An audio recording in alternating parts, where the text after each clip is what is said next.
Good morning all. Thinking is the capital, enterprise is the way, and hard work is the solution. With these words of Dr. APJ Abdul Kalam, I welcome you all to the National Technology Day function and CSIR-SERC Diamond Jubilee Lecture.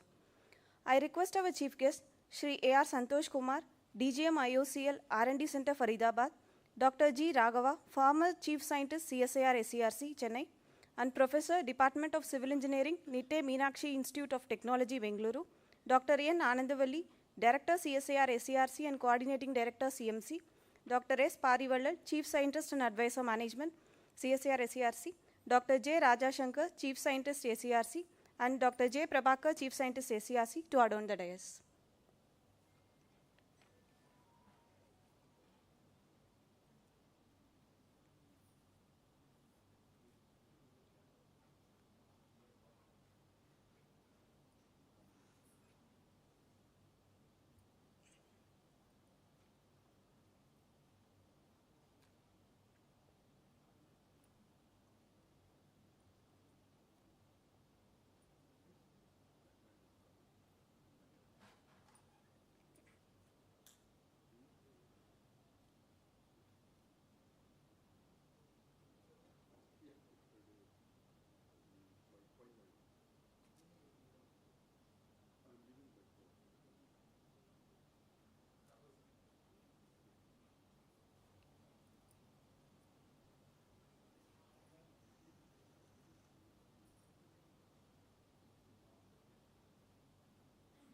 We shall begin the function with invocation. I request all of you to please rise.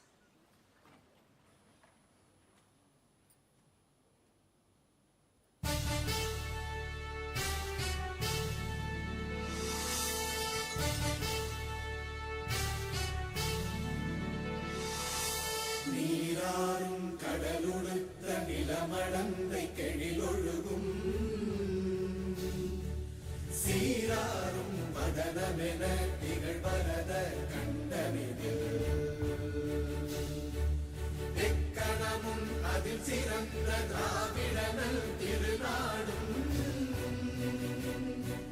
தக்க சிறு திரை முதலும் தரித்தனரும் திலகமுமே அத்திலக வாசனை போல் அனைத்துலகும் இன்பமுற எத்திசையும் புகழ் மணக்க இருந்த பெரும் தமிழனங்கே தமிழனங்கே உன் சீரிழமை திறம்பியந்து செயல் மறந்து வாழ்த்துதுமே வாழ்த்துதுமே வாழ்த்துதுமே.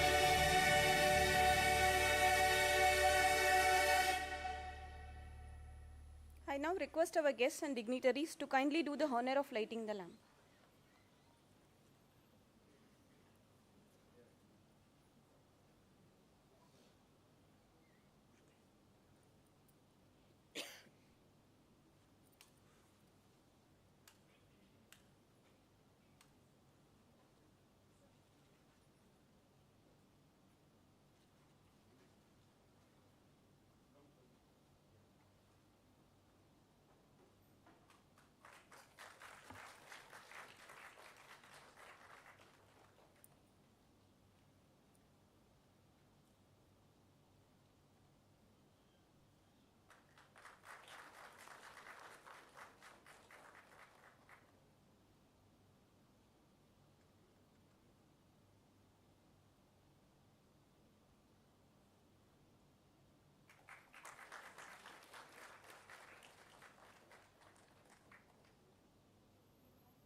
I now request our director to welcome the chief guest of today's events with a shawl.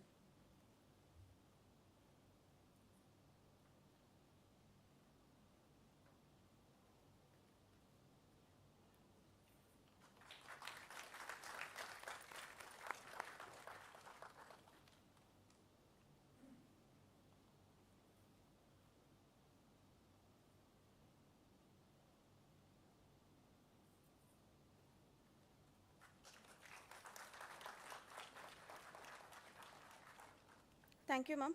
Now I request our beloved director, Dr. N. Anandavalli, to present the welcome address.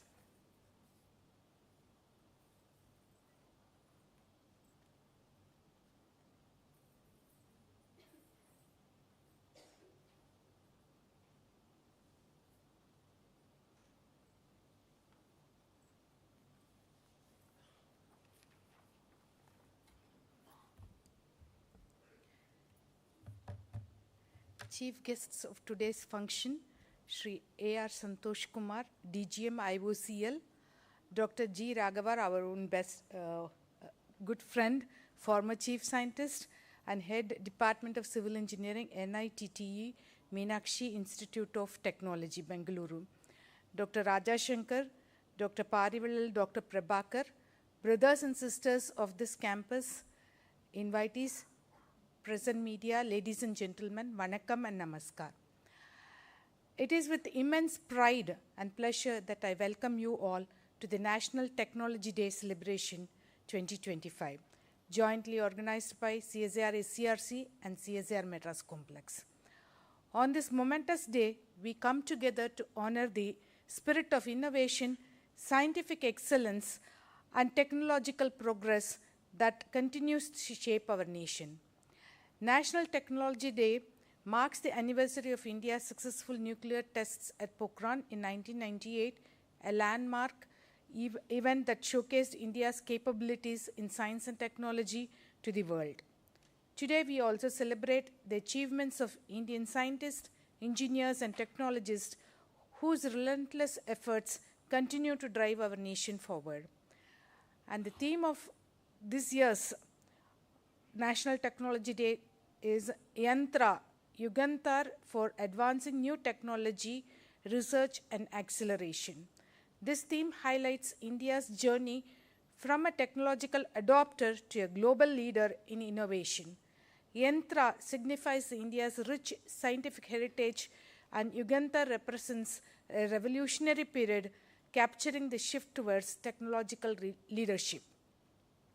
It is especially fitting we gather here at CSIR-SERC and CMC, two of the CSIR laboratories at the forefront of structural engineering, material research, battery technology, environmental science, and sustainable technology. The word Yantra has deep roots in Indian heritage. Traditionally, it signifies an instrument or a device, a tool of transformation, of precision, of purpose. Yantra is more than just an acronym. It is a movement, a Yugantar, a turning point in the way we envision, execute, and evolve our scientific and technological missions.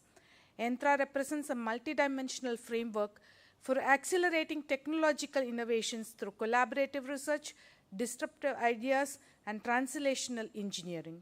It is designed to bridge the gap between research and implementation, foster interdisciplinary collaboration, support indigenous technological development, nurture startups and deep tech ventures, promote mission-oriented R&D with social impact. In essence, Yantra is about turning potential into progress, ideas into impact, science into solutions. Let us ground this vision in the timeless wisdom of Thiruvalluvar. He says, Kattrathu kaiman alavu, kallathathu ulagalavu, which means what we have learned is merely handful. What we have yet to learn is as vast as the earth. This reminds us of the humility that must accompany science. No matter how far we have come, we have only scratched the surface. Yantra embodies this spirit, constantly questioning, discovering, and progressing. Today's challenges, climate change, urban stress, disaster resilience, food and energy security, are complex and interconnected. They demand bold, interdisciplinary solutions rooted in science, ethics, and equity. India stands at the cusp of a new technological renaissance. With growing global challenges, the demand for scalable, smart, and sustainable solutions has never been greater. The post-pandemic has also reaffirmed our need for self-reliance in technology. Yantra is our platform to lead this change, to become not only consumers of the technology, but creators of it. Dr. APJ Abdul Kalam, the people's president and a technology at heart, once said, "Dreams are not what you see in sleep. Dreams are those that do not let you sleep." Entra is that dream, a sleepless dream for every researcher, engineer, and policymaker who dares to think beyond today to build a stronger, smarter, and sustainable India. So, as I see the key pillars, what is relevant to SERC and CMC, advanced materials and smart structures. So, as we move towards intelligent infrastructure, where sensor integrated materials, resilient composites, and AI-driven diagnostics. And the second pillar, what I see is digital engineering and Industry 4.0, where digital twins, robotics, cyber-physical systems, and engineering design and life cycle monitoring. Sustainable technologies, focusing on carbon neutral construction, renewable energy, integration, and circular economy principles. Startup ecosystem and skill acceleration. So we also have to skill our people to utilize these technologies to enable the last person to use the technology very effectively. And we also need incubation hubs and mentorships so that the young innovators and entrepreneurs can take up our own technology and popularize them and adopt them in practice. Policy, ethics, and social impact. Whatever we do, primary is the ethics which we have to adopt, and we have to see how it impacts the environment as well as the society. So whatever technological development we do, all these things we have to keep in mind. Plan your activities carefully. When well conceived, they will shine like lightning. This is the very spirit of Entra, strategic, agile, and impactful execution of scientific vision. Dr. Kalam also reminded us, science is a beautiful gift to humanity. We should not distort it. Entra is not just about technological advancement, it is about ethical science, inclusive innovation, and ensuring that the benefits of research reach the last citizen in the most remote corner of the country. That is the success of our technological interventions which we would like to make. And we at CSIR, SCRC, and CSIR Madras Complex are uniquely positioned to be the anchor nodes. With the decades of leadership in structural engineering, applied science, and collaborative research, we can provide both technical depth and strategic direction to this initiative. Our laboratories are not just places of experimentation, they are crucibles of change. We aim to unlock new research frontiers, partners with industries and government agencies, and transform CSIR labs into innovation accelerators. So let us pledge that Entra will not remain a concept on paper, but a living, breathing, and force across our institutions. Let us make them as a movement that empowers our researchers to take risks, support bold ideas that solve real-world problems, build competitiveness globally while staying rooted in national priorities, inspires the youth to take up science not as a subject but as a mission. You have to dream before your dreams can come true, says Dr. APJ Abdul Kalam. So let us dream, let us build, let us innovate, and let us transform. And we can take Entra as our vehicle to shape the future, a future built not only on borrowed technologies, but on the strength of our own science, spirit, and society. Let us come together to drive this Yugantar, this shift for India and for humanity. Our contributions to infrastructure resilience, disaster mitigation, structural health monitoring, and smart technological solutions reflect the theme of this year's celebration. We are deeply honored by the presence of two eminent speakers, Shri Santosh Kumar, who will be speaking on integrity management of pipeline corrosion, a very significant topic and very relevant, and where we can also contribute. And we were just discussing how even the simple local people are adopting for a different cause, which they are able to intervene in our pipelines. So these are all some of the things like our technology should address, and he'll be talking on this important topic and some solutions we can bring about And also, I would like to highlight that on pipelines, we have got a very good laboratory fatigue and fracture laboratory, and also IOCL we are working closely with.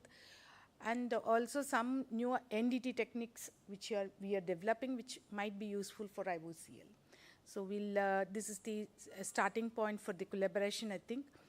And the second speaker is none other than our own former chief scientist.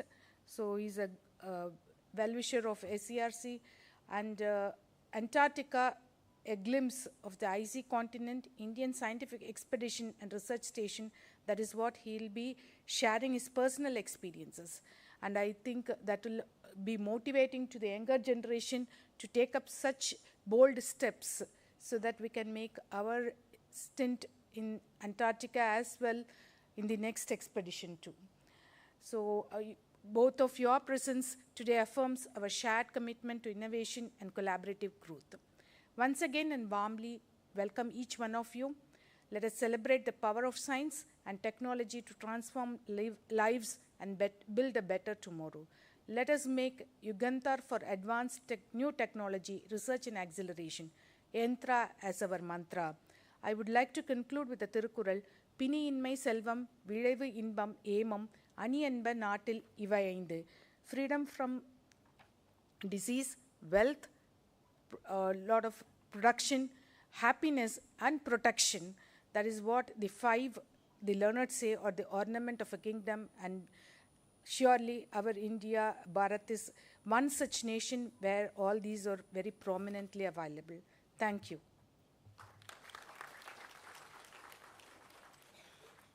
Thank you, ma'am. I now request Dr. Parivallar to introduce the chief guest of today's event.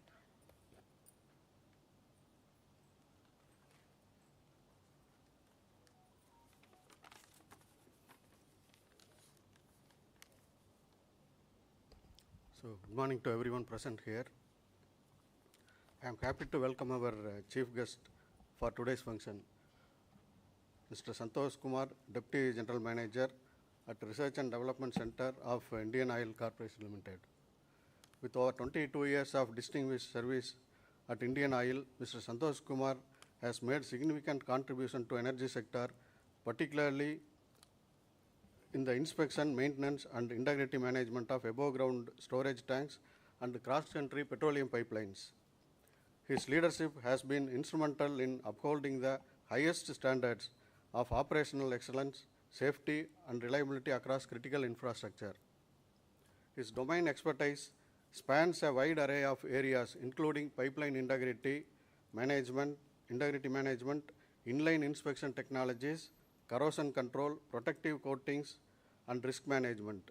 He is currently spearheading the design and development of advanced inline inspection tools using magnetic flux leakage technology aimed at enhancing pipeline health assessments.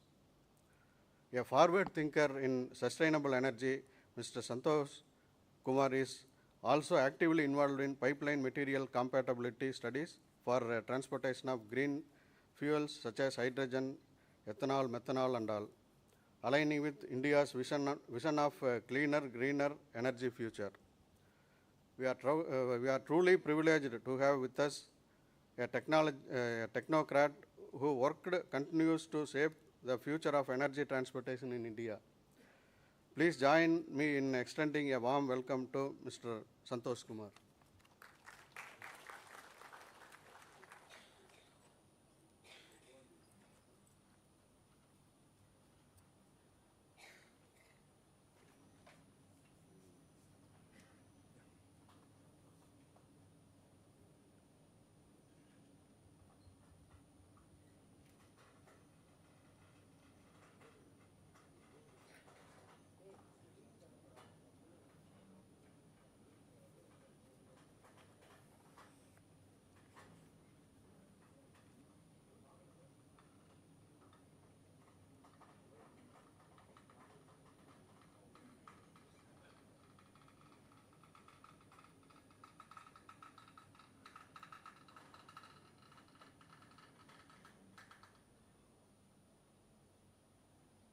It's time to listen to our guest.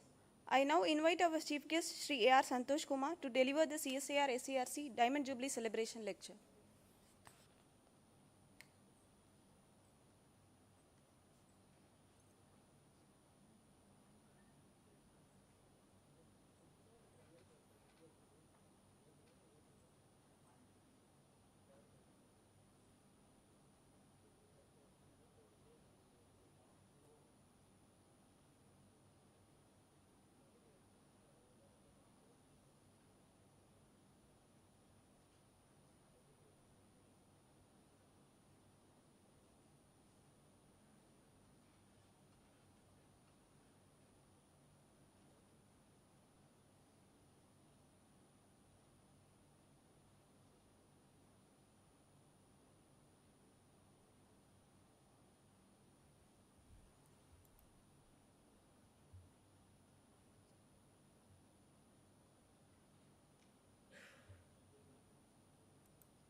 This is fine. This will work parallelly. Now, how to change the slides?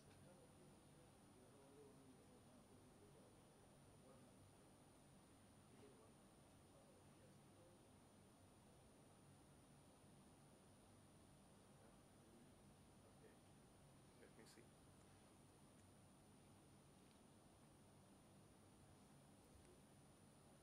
If I click, it will. This pointer will go off. This pointer will go off. No, that is.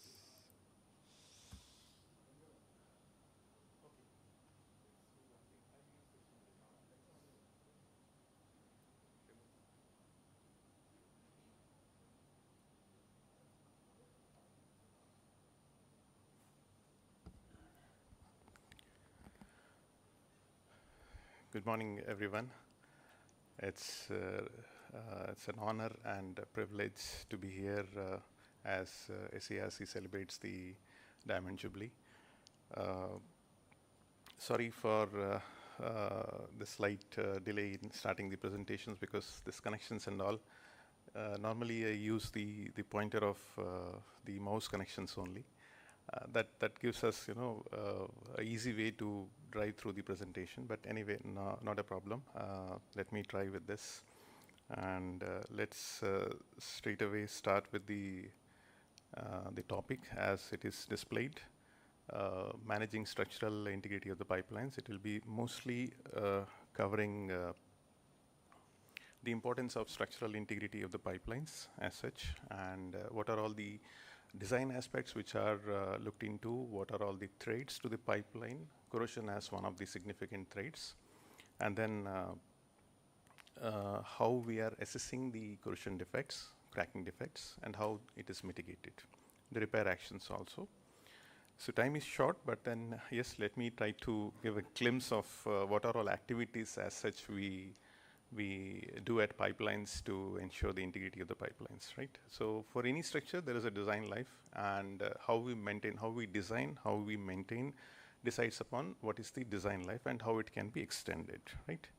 So pipelines as such, we call it is one of the safest and reliable and economic mode of transportation, environmental friendly as well.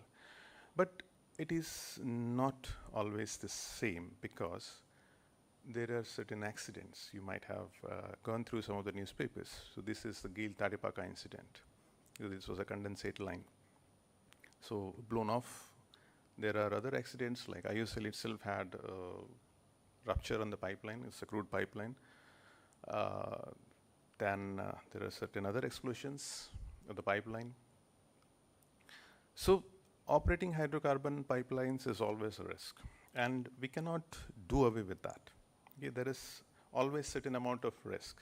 What we can at best do is we have to minimize the risk, and what we say is as low as practically reasonable, or reasonably practicable, sorry, because you cannot make it zero. We have to live with certain amount of risk. Okay, so that is where we all engineers as such strive to minimize the causes of failures and how to work on the mitigation part. the first thing which goes into the design, which goes into the mitigation part is the design itself. At the design phase itself, we have to analyze what are the threats to the pipeline into the design life, maybe the 10 years down the line or 20 years down the line, how the pipeline is going to behave, and what all the forces which are acting against the integrity of the pipeline. So corrosion is one of the problems that we will be discussing. There are other problems as well. So when it comes to the design part, so there are various ways when we design. One is the allowable stress design. That is the most easiest way to design, and most of our pipelines are designed by this. There is a limit state design, and there is another reliability based design. Just to touch upon these things, so allowable stress design is it considers as if the load into the pipeline, internal pressure and all, this will account to at least 0.72, I mean 72% of the SMI, the specified minimum yield strength, or combined load put together, relowering as we were discussing in the morning. So that relowering causes 90% of the total yield strength. So it is somewhere it is having a safety factor. It is not allowing, the design is not allowing the stresses to reach up to the SMIS part. So this is the simple design part. The another aspect of, another way of designing is the limit state. Again, this also deals with certain partial safety factors into that. This is more onto the offshore pipeline. The earlier one is on the onshore design of the onshore pipeline. This is more for the offshore pipelines. And a more detailed design is the reliability based design, wherein we have a load and then a resistance. So how this load and resistance varies throughout the design phase of the infrastructure.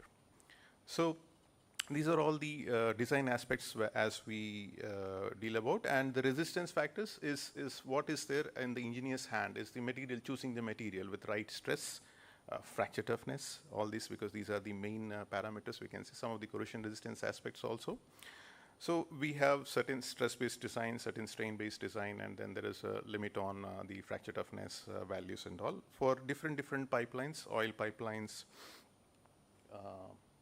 so we have, for oil pipelines, we have different values. For gas pipelines, different values. And now, because hydrogen is coming up as a buzzword, hydrogen transportation, so there is again another thing. And because some of the pipelines, they are built up for maybe gas service or for maybe the oil service, but then they are repurposed because that is the demand of the market, wherein we have to transport in the same pipeline, because it is not easy to build an infrastructure overnight. So we have to use the existing infrastructure. That poses a great challenge. You have to reassess the design aspects of the pipeline, wherein we can use it for the service of hydrogen. So these are all certain aspects which we have to take care. This is into the design aspect itself, or maybe when we are repurposing the thing. So there are certain design factors which we take into account. Sorry. So all these aspects, design factors, so maybe we are designing at a 72% of the yield strength, that is 0.72 as it is mentioned, or somewhere we are designing at 50% of the yield strength. It is not allowed to cross the 50% of the SMYS, just because there are consequences resulting if there is any failure. And another thing which is built as a resistance factor is the coating part, because the structure is bound to have external corrosion from the soil environment. So the first primary defense is the coating. We use powder epoxy coatings like fusion bonded epoxy coating or dual fusion bonded epoxy coating. And on top of it, there is another thing, there is 3-layer polyethylene coating. So these are all different types of coatings which are used to have corrosion protection from the external thing.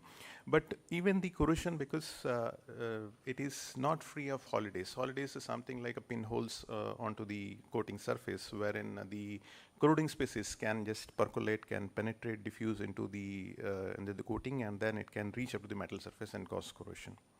So that is why an additional protection is the secondary defense line, is the cathodic protection. If you see the potential pore base diagram, potential pH pore base diagrams, so the areas wherein the iron is immune to corrosion is this area, you can say.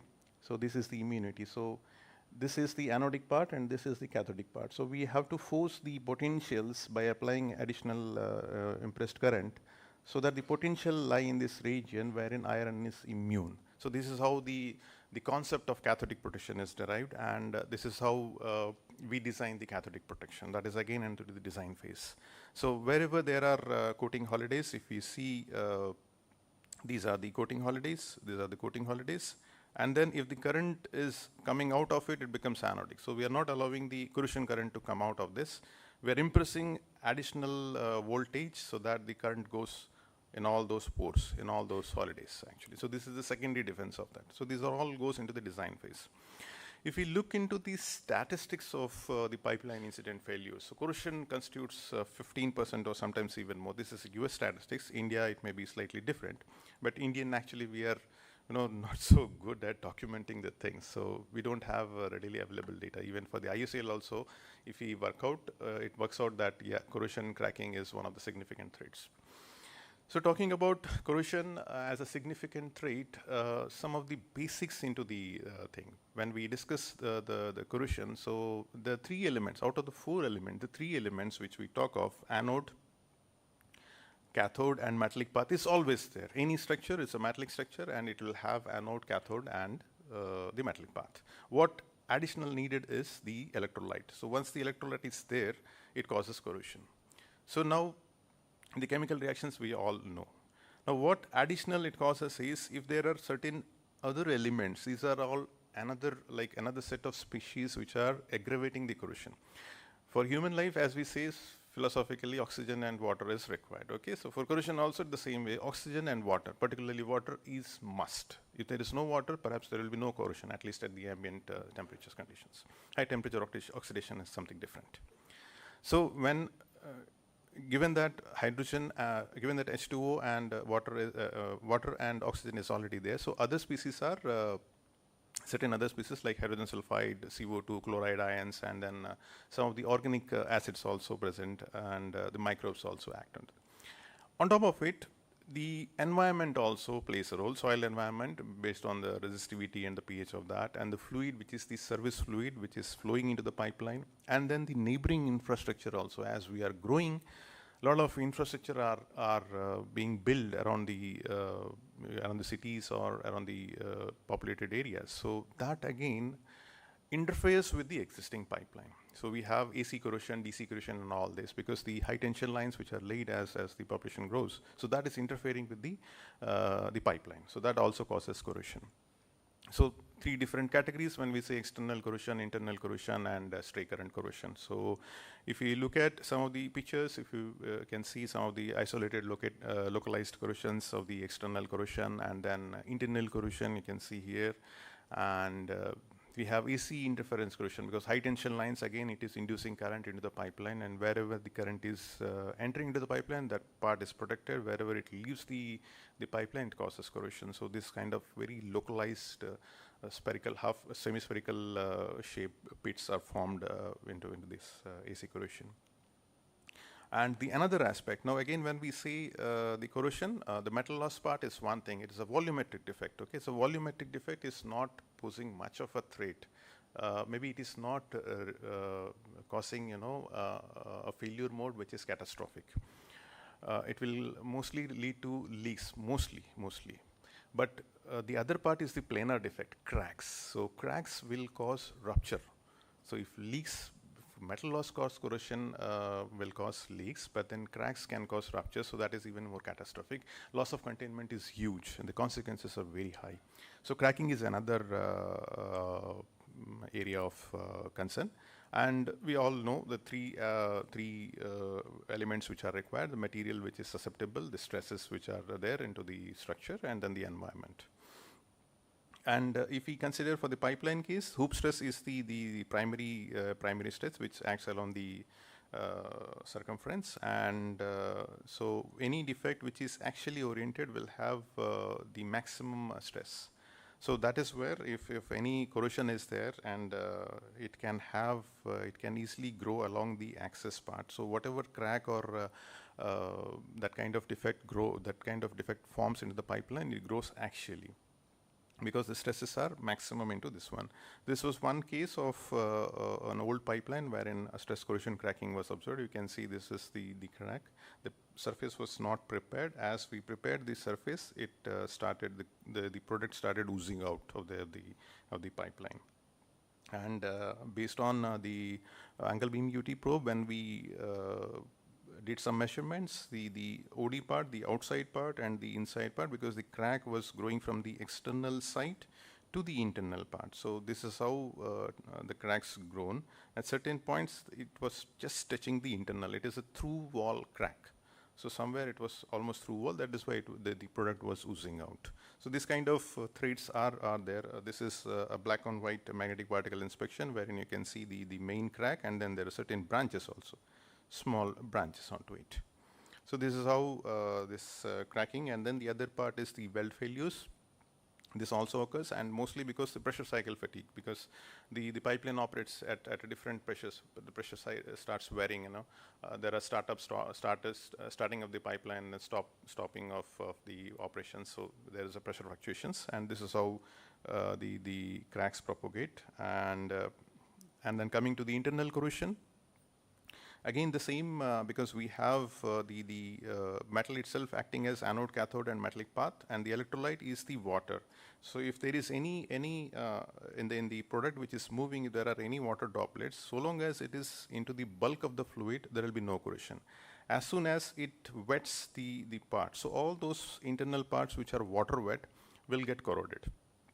So, and that is how we face the internal corrosion on this pipe internal surfaces. So when we design it, we say that okay, the water content should be less than 0.5%, so that most of the flow is in the dispersed form. Most of the water is in the dispersed form. So long as it is in the bulk of the fluid, it will not wet the internal surface of the pipeline, and hence no corrosion. No water wetting means no corrosion. And again, here also the things which will cause, which aggravate the corrosion is the oxygen and the CO2, and the oxygen is the main culprit, you can see. Even the concentration is in just small ppm levels will cause a very high corrosion rate into this one.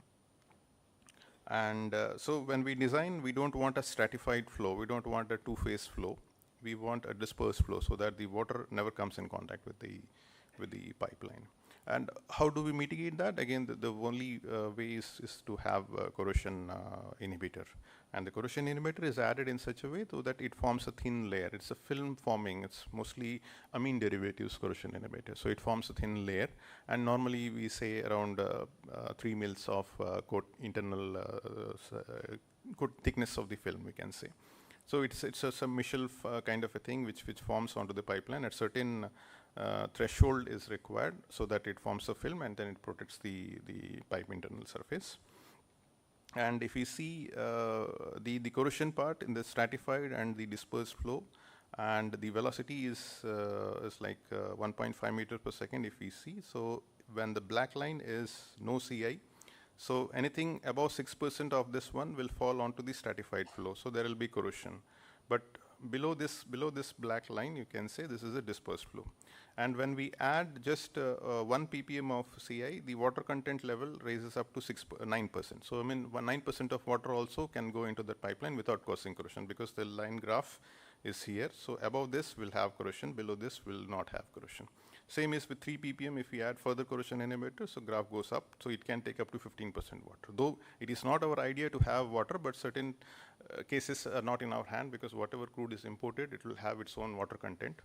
It has to be either drained off, or if you want to pump it as it is, so we have to add more corrosion inhibitor to protect it from corrosion. When it comes to natural gas, again, there is a different kind of phenomena occurs. It's like, when you take a glass of water and then a glass, and then you pour cold water into that. So then you will see kind of moisture condenses out of that, because the water, the moisture into the atmosphere will condense, because the temperature of the glass, be it steel or the glass itself, silicon glass and all, it falls below the dew point. So there is a condensation of the same phenomena occurs in the pipeline when the pressure and temperature is such that the dew point, the temperatures are below the or nearby dew point, then the water and the gas can condense on the internal surface of the pipeline and cause corrosion.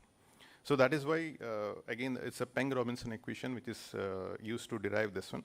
So whenever we are operating into this zone, it will be wet. So this is governing by the minus levels of dew point and the pressure values. So we always keep that we all have on this side of the curve so that the operation is dry. There is no condensation on the pipe surface and there is no corrosion as such.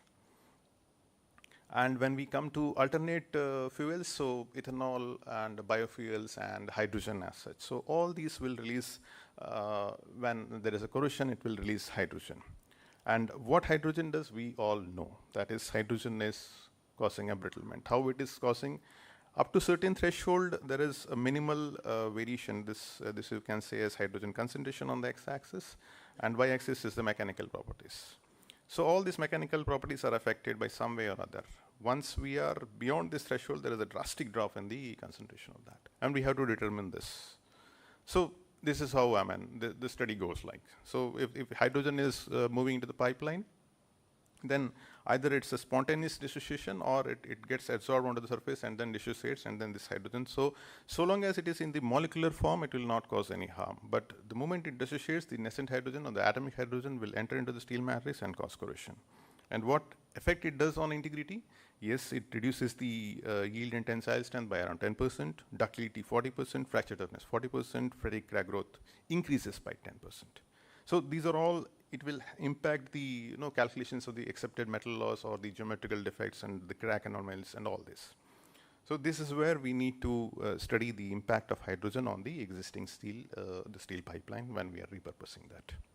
So certain studies, slow strain rate, we all know slow strain rate because hydrogen takes time to diffuse, so we have to carry it maybe 10 to the power minus 6 or maybe 10 to the power minus 7, that is the slow rate required. So that is one test to find out the impact.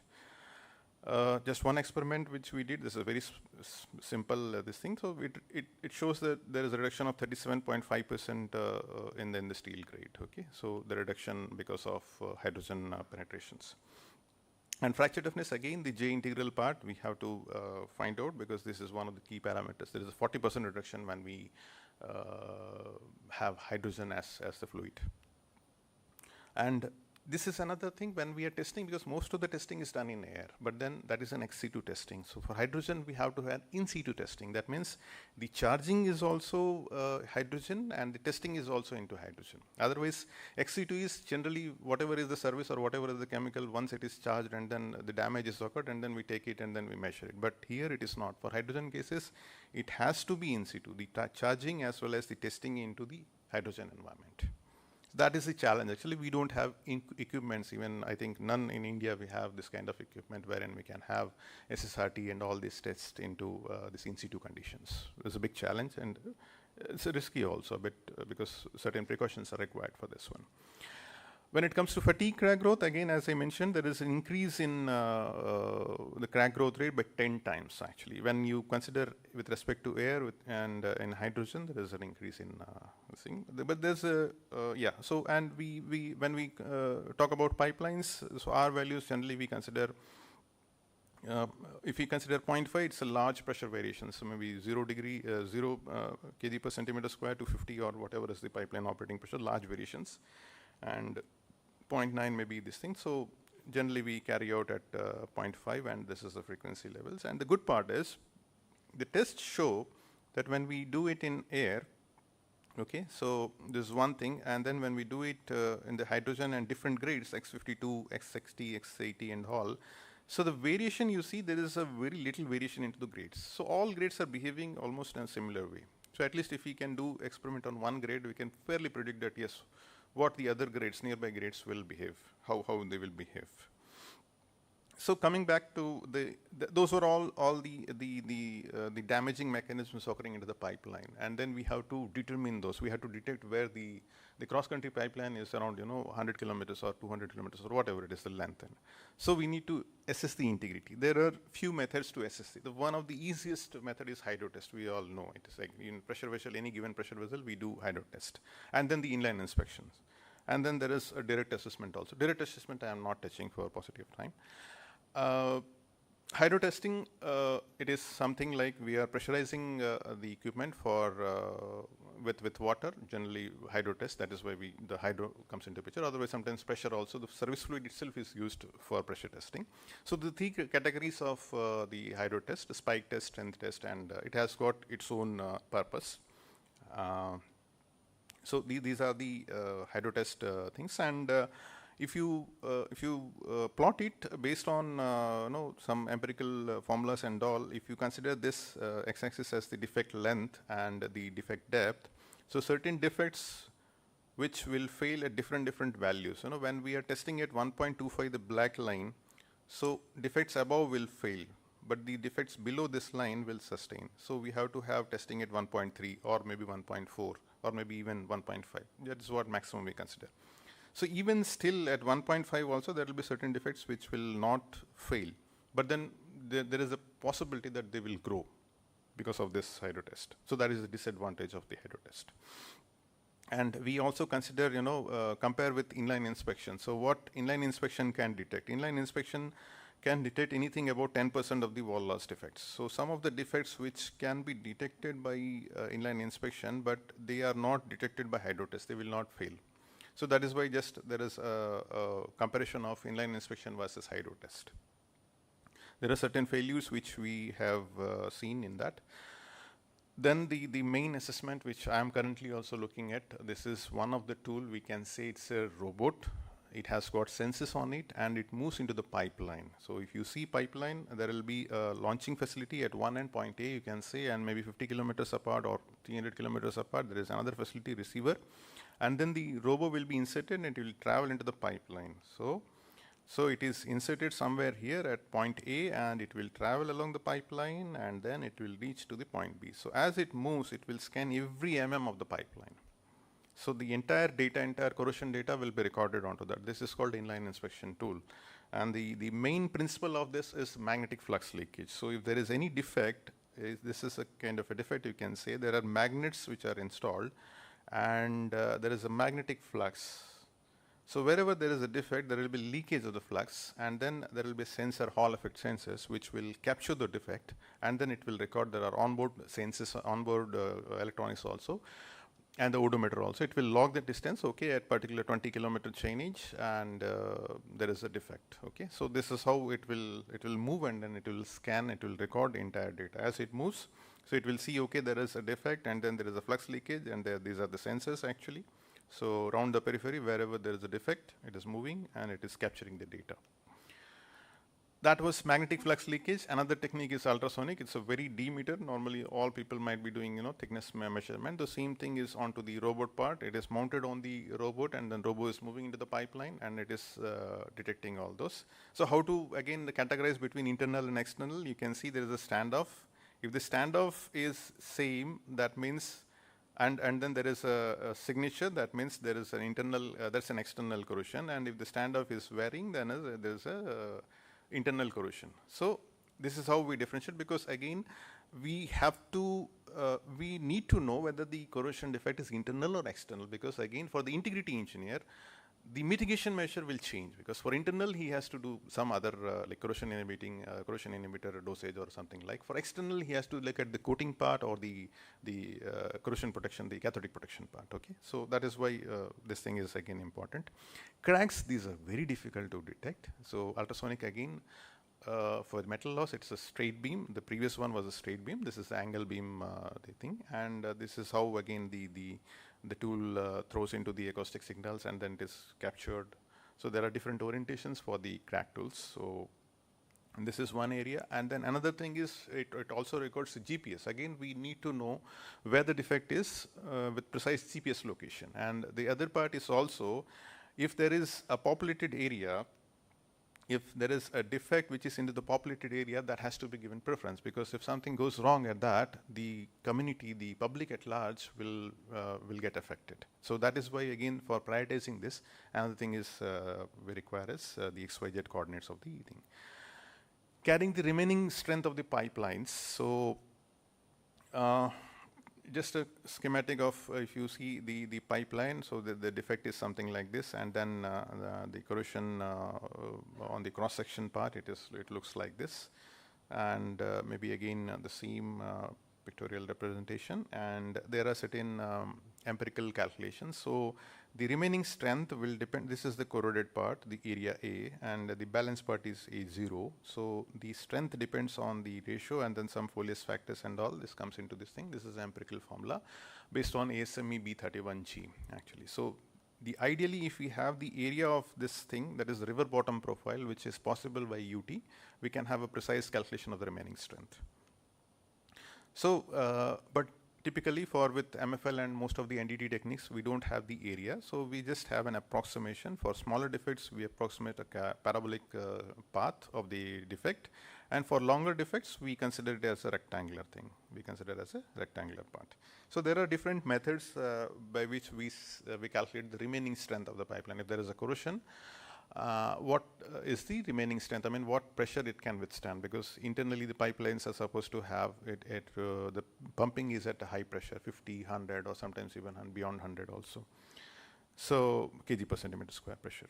So there are certain codes available, ASME 31G and 31G modified, and R strength, Shell 92, and the modern codes DNV and all. So these are the codes, and then defect approximation and the foliage factor, and these are all some empirical calculations which we do to find out how the pipeline will behave over a period. So the calculation is like we are estimating the rupture pressure, at what pressure the rupture will occur. What does it mean is when we are estimating the rupture pressure, the ERP, the estimated rupture pressure. So if the rupture, if the pipeline is operating at a maximum allowable operating pressure, maybe 50 kg per centimeter square, this is on the y-axis and this is the length. So anywhere the defect may be around 35, 38 kilometers somewhere there is a defect. And this defect has estimated rupture pressure of around maybe 45 somewhere around. But the pipeline is operating at 50, that means anytime the pressure can reach up to 50 and this will yield actually, there will be a failure. So what we have to do is we have to lower the pressure as a safety margin, a safety precaution, and then we have to operate till this defect is attended. But supposing if the defect is having a failure pressure of around maybe 70 or something like, so there is no possibility, even if there is a surge of 10%, which is generally considered, so 55, maybe it will go up to maybe up to 55, the pressure will go up, but pressure will never see this value. So this defect is safe. But then this will not be immediately repaired, it will be repaired after some time. So this is how actually some of the failure pressure calculations are done for our thing, and then we again plot on x-axis you can see the anomaly length, the defect, axial length of the defect, and the depth of the defect through wall, not through wall, part wall actually. So and then if it is below the graph, you can say, so below the graph this is accepted, and anything above this it is it needs attention. Sometimes it is immediate attention, the red line which is with 1.1 ratio. And maybe in between a near term, and then it is scheduled, maybe 2 years schedule or 3 years, as depending on the corrosion rate and all, it will be attended, because it is not always possible to attend all repair, but there are limited resources.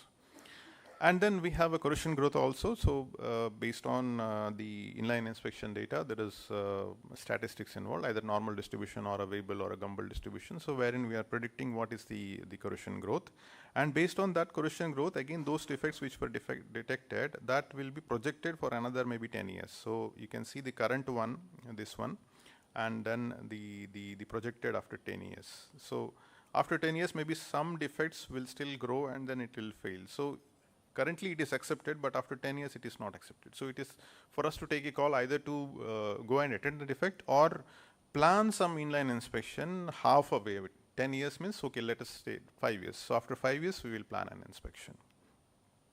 And that is how actually we, in one inspection we have done, so predicted growth is something like this. So then, and in 2016 again we did some inspection, so predicted growth is something like this. It has to reach at 80%, because beyond 80% we say it is unsafe to operate. So the defect will grow up to 80%. So maybe around 2020 we did another third inspection, and then with 99 percentile, 95 percentile projection, 75 percentile. So 3 graphs, 1 90, 99, then this one is for 95, and then this is 75. So even we conservative 99 percentile projections, we say okay, by around 2023 it reaches this 80% mark. So it is safe up to 2023, but beyond that we cannot operate. It may be risky. So this is how we are doing the corrosion projections. And pressure cycle fatigue is another thing wherein we have to use FED, failure assessment diagrams, which is based on API 579. And this also, it is something like the crack and then how it is growing. So that calculations are based on, again, the pressure cycling of the pipeline section. So it is, again, from the SCADA, we have supervisory control and acquisition data. So from there, we calculate the pressures. We monitor the pressures, and then it is plotted, and then we do the rainflow counting as per ASTM E1049, and based on that, we have a bin sizing. So for certain pressure range, there is a very high number of frequency, but certain others, there's hardly any frequency range. And then using MP rule. And then we are predicting, okay, how long the defect can sustain. And there is again a case of interacting defect when the two defects are interacting, this is overlapping. So 3T generally is 3 times the thickness of the gap is not less, should be more than 3 times the thickness. If it is less than 3 times the thickness, then we consider this as a single defect. So that is another area. So like this one. So this is an overlapping defect. So we consider the defect length as this one. So it is not treated as individual defect.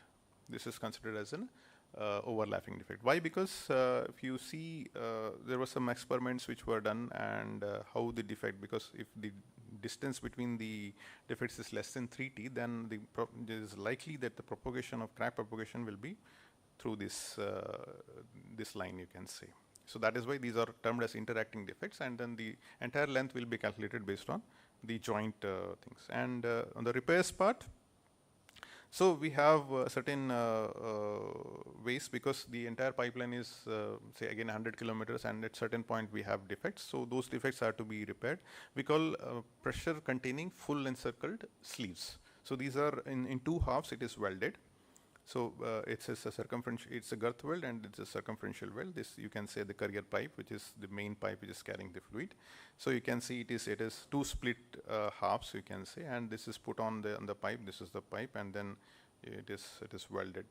So the longitudinal weld and the circumferential weld. And now this is as good as the original pipe. So it is almost, you can say, it can withstand the same pressure and load. So that is just, I mean, this is how the gaps and all thicknesses and the range of how we define the length of the defect and all. So it has to extend at least 50 mm. Whatever the defect length, it has to extend at least 50 mm on either side. And then the gap cannot be more than 2.5. It has to be shrink fit as close as possible to the main carrier pipe. So that is how the weld design goes on. And there are composite also. We also use composite materials for defect repairs, actually, because not always can we use welded sleeves. So the another part is using composite wraps. And just on the design part, these are all the standards which we normally use: OISD, ASME, and API standards, which are normally used. Again, certain integrity management standards, NACE and API also. And summarizing, so this is how the hydrocarbons generally we call pure, but then if there is water and there are other corroding species, it becomes corrosive. And then alternate fuels, again, they pose another set of challenges. And the resistance factors, which we derive it based on selection itself. During the design phase, we select, okay, materials of certain fracture toughness, certain yield strength, and all those parameters, and then we apply coating based on the requirement of external corrosion protection. And then we also design upon whether the corrosion inhibitor is required or not. And then hydrotest is the pre-commissioning, as pre-commissioning hydrotest is done as a measure of integrity assessment, and then henceforth we do inline inspections for integrity assessment. And intelligent pigging, that is ILI only, that we term as the most method, most widely used method, and most important, vital at assessing the integrity of the pipeline. So that is why we are mostly focusing on integrity assessment, inline inspections. And I think that comes to an end. Thank you very much for being with me.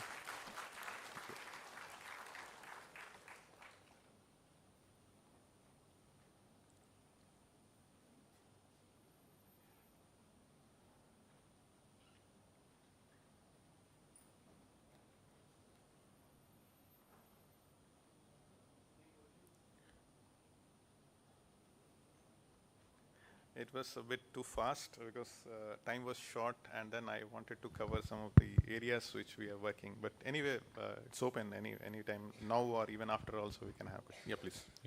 Very nice presentation. Thank you so much. How do you fix the dosage of inhibitor here? There is one test, this NACE TM0172, it's a spindle test actually. So it's a 4 hours test. The time given is also very, very short. It's something like the product batch is there, okay, a liquid which is to be transported, maybe a diesel batch or a petrol batch. It has to be transported. It is in the tank, and then the tank is ready. It has to be transported from one location, the refinery location, to the marketing location. So within the 4 hours, so we take the sample and then we have to test it, okay. So generally what we do is, it's a 4 hours test, half an hour without water, and then after half an hour we add 10% of the water. And we decide upon, first we start with as a base 6 ppm. As a base 6 ppm. There is a mil spec also which talks about this one, 6 ppm as a base. And then we do the test. If the 6 ppm is good enough for giving the protection rating of NACE, B++ and above is what is required. If that comes, it is fine, okay. Otherwise, you have to increase the dosage by 3 more ppm. So from 6 to 9, and then 9 to 12. If it is okay with the 9, otherwise 12, like that. But again, there is a limit also. And there is another thing also. It is rotating cage test, okay. That is even more, because the shear stress is also involved into the pipeline. So that also, the film, which is a film forming corrosion inhibitor, so it should be persistent with the flow, the turbulence of the fluid. So again, based on rotating cage also it is done with. So it's a kind of, some trial and errors are done, but some value will say at 6 ppm or 10 ppm will take it as base, and maybe only another 2 or 3 iterations we arrive at the thing. The main challenge is in the pipeline, whether it is protecting it or not, whether it is protecting the surface or not, because you have an entry at one point and another exit is, the exit is at 100 kilometers, say. In between, whether the transportability of the corrosion inhibitor, which is, it is flowing in the bulk, it has to separate from the bulk, it has to get to the steel surface or the water wetted area, and then it has to form a film. The transportability and then the film forming ability and all those things. So that is a big challenge actually. How to frame a method which we can do that, assess that is a big challenge. So what we are doing, we are taking a product from the sample point 1 and then the sample point 2, and then we are measuring for the residual corrosion protection protection of the properties of the fluid, you can say. Again, the same NACE test or the rotating gauge test. And if it passes, then we fairly assume that, okay, the line is protected. So that is one way of doing. That is how we are doing actually. Thank you. Yeah. pH also will you maintain? The fluid? Sorry? pH of the fluid. No, there is no control over pH. It's a liquid hydrocarbon, and whatever pH, whatever is received as such, we are pumping. We cannot alter the pH. At least we are not doing it, and nobody does, I think, across the globe for the petroleum products.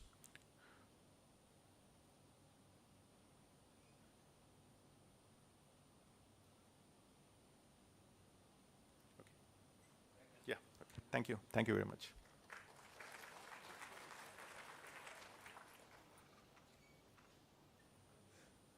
Thank you, sir. It was an informative lecture stressing the basics and causes of defects in pipeline, methods to assess it, and tests to determine the residual strength. I now invite our chief guest, Dr. G. Raghava, to deliver the National Technology Day lecture.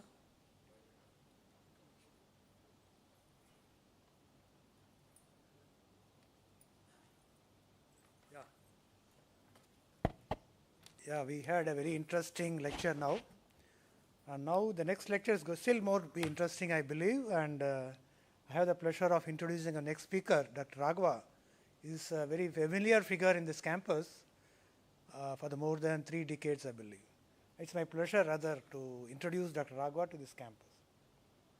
And right now, I mean, he's a former chief scientist of SERC.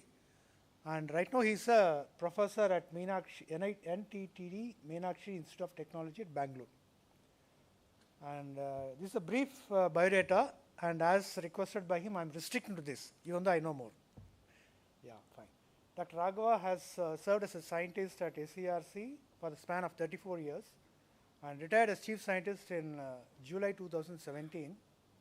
At SERC, he is involved in R&D in the areas of fatigue and fracture behavior of structural materials, components and structures, experimental investigations of large size structural components, and R&D in in-house, sponsored, consultancy. Every type of projects he has got involved, and every industry got benefited from his service. From October 2006 to July 2017, he served as the head of FFL, that is Fatigue and Fracture Laboratory of SERC, and supported the organizational management in various capacities. During his leadership, he has an achievement of the laboratory received, the Fatigue Laboratory received our NIGIS Corrosion Awareness Award for Excellent Laboratory. That was in 2014.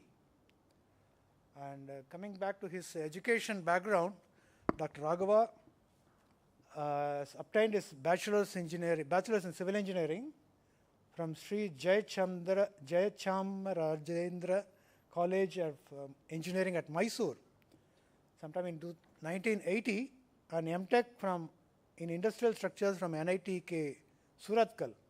That was in 1984. And he completed his PhD in civil engineering with specialization in structural engineering from Anna University, Chennai, in 1999. His PhD thesis was on corrosion fatigue behavior of cathodically protected stiffened steel tubular T-joints. It received the best thesis award, best PhD thesis award from Corrosion Society of India in the year 2000. I think then finally coming to his achievements and accolades, he has been awarded the DAD Fellowship, Indo-German Exchange Award Fellowship for advanced studies at the Technical University Berlin from 1988 to 1990. That's for a 2-year period. And he has participated in the 23rd Indian Scientific Expedition to Antarctica. I think that's what he's going to talk about today. For a period of December 2003 to April 2004. That was for 4-5 months. And he carried out structural assessment of the second Indian research station, Maitri, of Antarctica. And right now he was the chairman of the technical core group for the construction of third Indian research station, Bharati, at Eastern Antarctica. And at present, he has been recognized as a member of the Board of Assessors for Maitri 2 project, taken up as reconstruction of the existing Maitri station. That was about these external achievements. Coming to the academic achievements, he has more than 150 technical publications in reputed journals and proceedings of conferences. The awards to his papers include Suchit Kumar Ghosh Memorial Prize by the Institution of Engineers, Certificates of Merit by the Institution of Engineers, Dr. Ramaya Prize for the best technical paper published by the scientists of SERC, and Certificate of Merits for the best technical paper published by the scientists of SERC. And professional association, coming to that, he is a member of, or life member of several professional societies, such as the Institution of Engineers India, Indian Concrete Institute, Indian Society for Non-Destructive Testing, Association of Consulting Civil Engineers, Indian Structural Integrity Society, Society for Failure Analysis, Computer Society of India, Instrument Society of India, and so many other societies. Typically, it's Bamboo Society of India, something quite interesting. And after retiring, I think from July 2019, Dr. Raghava is working as a professor in the Department of Civil Engineering. He has been sending students to SERC for their doctor's thesis or master's thesis. And he teaches the undergraduate and postgraduate students and is guiding the postgraduate students in their project work and mentors young faculty and professors also. Thank you very much, Dr. Raghava, for accepting our request to entertain us for the National Technology Day lecture. The floor is yours for you.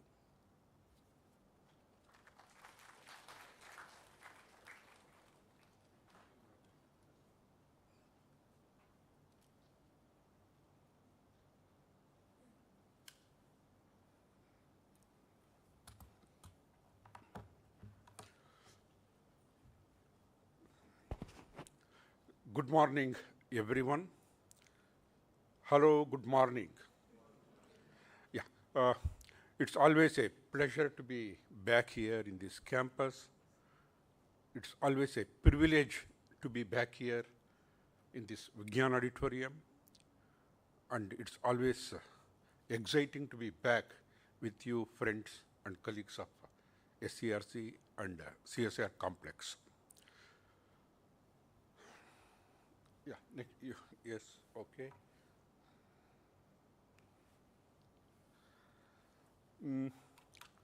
What is this presentation today about? The main idea is somehow I got involved in this area of Indian Antarctic research. 1980s and 90s. 1980s it started Indian Antarctic research, and as a young researcher I was interested. I used to read articles about the scientists of the country going to Antarctica. But as a structural engineer, you have nothing to do there. That's what we were realizing. But somehow destiny saw to it that I got involved. And now it has been 2003 onwards, almost last 23 years. I am fortunate to be involved with the people who are involved with Indian Antarctic research. Having said that, the main idea of my focus of presentation today is I want more youngsters and other scientists of SCRC and also this complex across age groups and across gender to get involved in this exciting area of Indian Antarctic research. Some can get involved in the mainstream, some can get involved as logistic support, especially the structural engineers. To do that, you need to know why Antarctica, why Antarctic research, how do we go there, what do we do there, how we can support, etc., etc. And therefore, my presentation will try to deal with that. And in the end, I have also yesterday added 2 more slides. How SCRC can contribute to various areas of Indian Antarctic research. And to break the monotony and to give the other side of the research areas, I have also added the physical, psychological and emotional difficulties involved in this what we call as expeditions, scientific expeditions to Antarctica. Whatever I have been presenting today is the effort and collection of knowledge for last roughly 23 years because of these institutions to whom I am very grateful. SCRC and NCPOR, earlier it was called NCAOR, National Center for Antarctic and Ocean Research, which comes under the Ministry of Earth Sciences. And also the last 6 years, my present institution has been supporting me to get involved with whatever additional research I am doing in addition to the activities of the college. How am I authorized to talk about what I am talking now? As I already told you, my first involvement happened in 2003 during when Dr. Lakshmanan was the director. There was a meeting of project leaders. I was not a project leader at that time. NCAOR wanted 2 structural engineers to go from SCRC and see the present condition of the second Indian research station, Maitri, that time, because they felt that the structure has problems.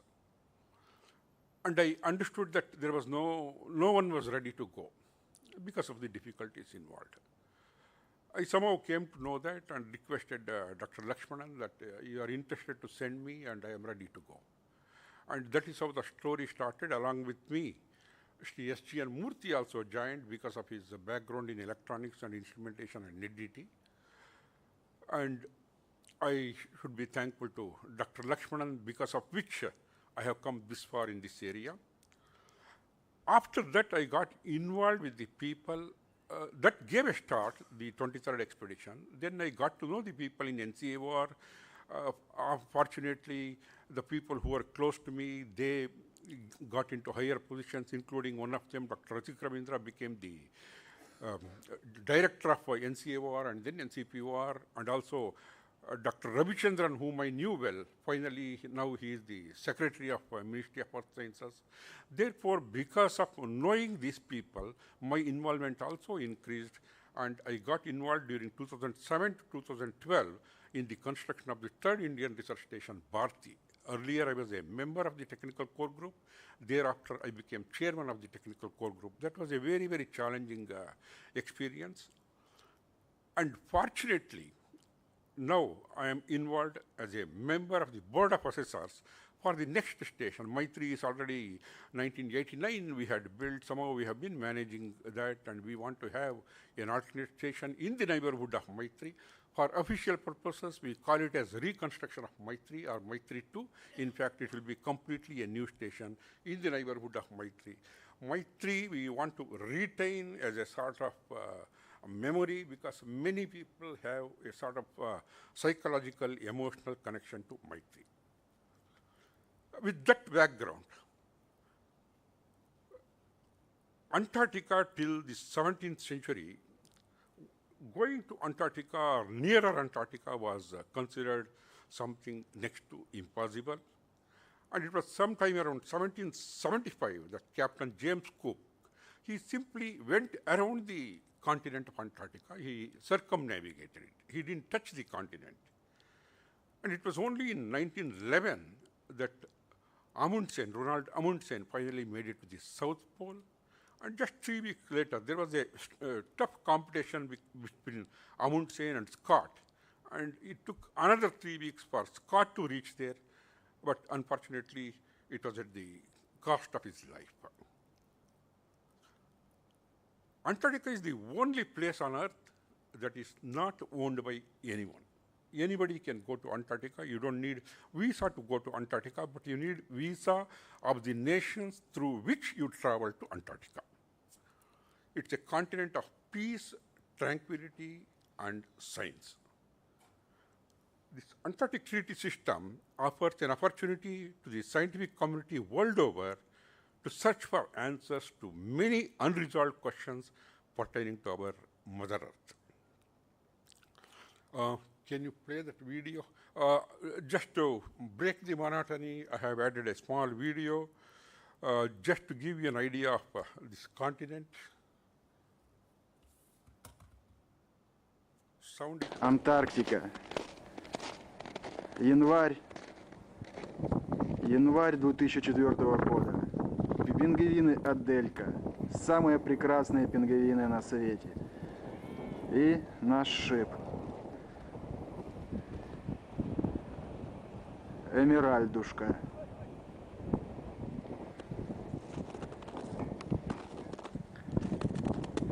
Я постараюсь тихонько подкрасться к ним. Но это можно сделать только на 2 метра, не больше.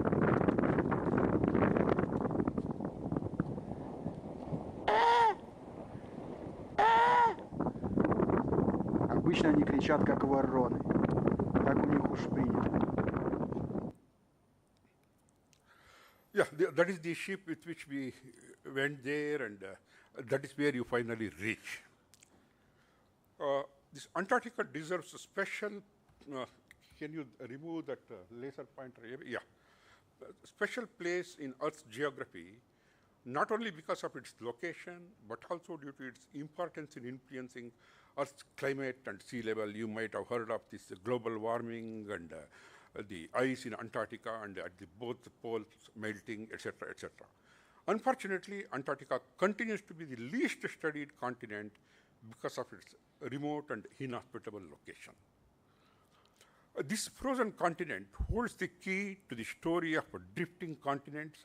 You might have heard of a few million years back, we had a huge landmass, Gondwana land at the south, and one fine day it broke into pieces. One piece drifted and became Australia, another piece became New Zealand, and one South America, one South Africa, and then another piece is what we now live here, India, which abutted with the Himalayas. And therefore, if you go to that part of Antarctica from where we came, India came, you can also have some idea of the geology of this continent. It also controls the key to global climate pattern of today. In understanding global climate change, Antarctica has a crucial role to play, locked up in its more than 4 kilometers thick ice sheet. Generally, it's, I will show you in another slide, the Antarctic surface, the ice cover can be a few meters and the maximum thickness is 4.5 kilometers. Therefore, you take slices of this ice sample in this 4.5 kilometers. You can get details about at that particular point of time, what were the gases there, what were the living organisms, etc., etc. You can reveal the secrets of those years, up to 500,000 years. And with the highest, coldest, and windiest continent, with very low amount of snowfall and practically no rainfall, most of the continent is technically a desert. We call it white desert. And the total area is around 14 million square kilometers and average elevation of 2,300 meters, that is roughly 7,500 feet. I also quickly show you the slides of our journey, etc., etc. These slides, I move fast and I will stop only where I have some information to give you. And how we go to Antarctica, for example, from Chennai. In the 80s and 90s, generally our expedition members, we were going by ship directly.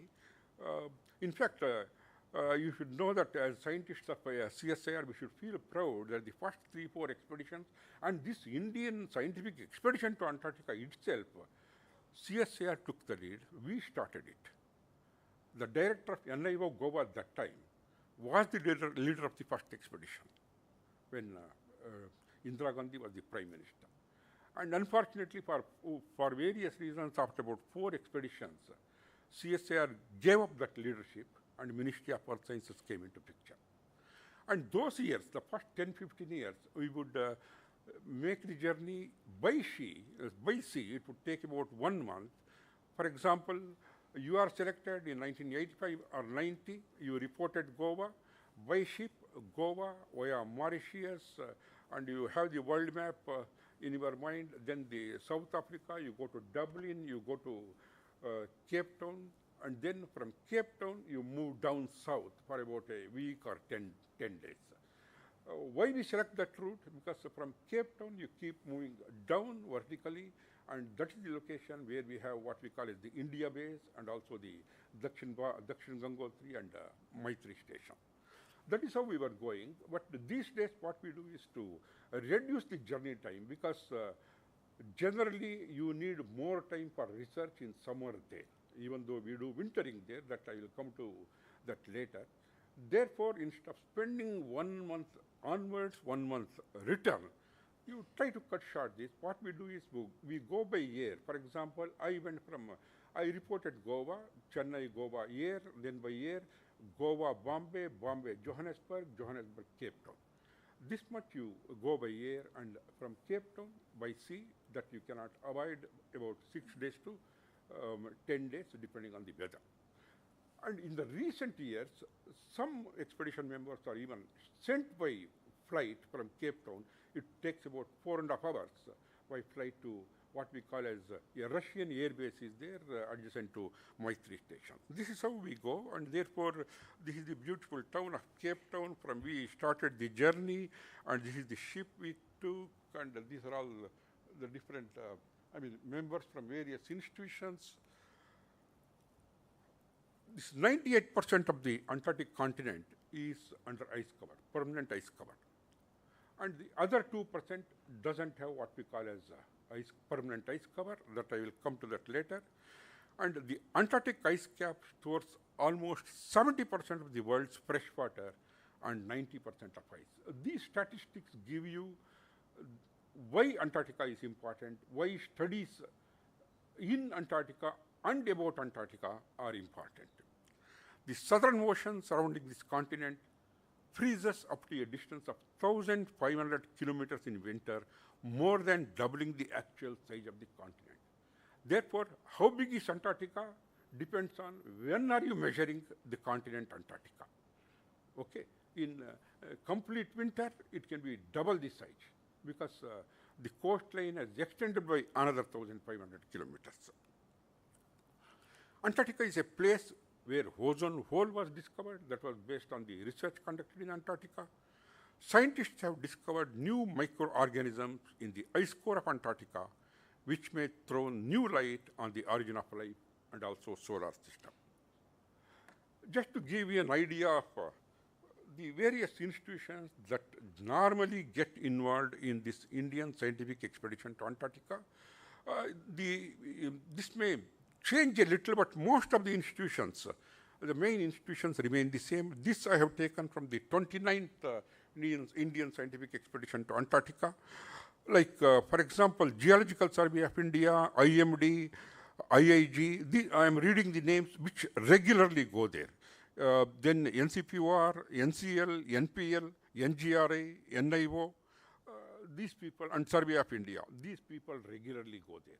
And other people, depending on the proposal you give and that being selected, other people go. And finally, you can see in the last line, in addition to these research scientists, officers and soldiers and staff from the Indian Army, Indian Air Force, ITBP, that is Indo-Tibetan Border Police, and CGHS, that is Health Services, they provide the support services. Generally for wintering members continuously stay there for 15 months, and there will be 2 doctors there permanently in the wintering station. And okay, what are the different topics in which research happens there? Again, continuing with the same 29th expedition to Antarctica, I have taken, you can see this in the website of NCPOR. For example, the research can be in the area of atmospheric sciences, earth sciences, glaciology, and climate change, biology, environmental sciences, and human physiology. As I told you, okay, as a scientist of SCRC, what you can do? You can always think of engineering and logistics support. Just to give you I just select some 5-6 titles. I just read 2 different titles of the research topics, again from that 29th ISCAE. Study of physico-chemical characteristics of aerosols and snow chemistry over Antarctica. Operation of seismological observatory and GPS tracking station at Maitri during 29th IAE. And measurement of radiation level and radioactivity concentrations, etc., etc. These give you some idea of the type of research that happens in Antarctica. And as I already told you, it was during the time of Srimati Indira Gandhi that we first landed there. The first expedition was a secret expedition. We didn't want to reveal to the world that we are also trying to have our presence in Antarctica. Only after hoisting our flag in Antarctica on 9th January 1982, the Prime Minister announced to the world that we have a presence in Antarctica now. And from then onwards, we have been regularly going there, and after another 3 years, we saw to it that every year we have what is called as wintering also. We have permanently our Indian research scientists doing research there. Right now, for example, there are 22 scientists in Maitri, 22 scientists in Bharti doing wintering. And it was a huge geopolitical achievement. And the first station, Dakshin Gangotri, we built in 1983.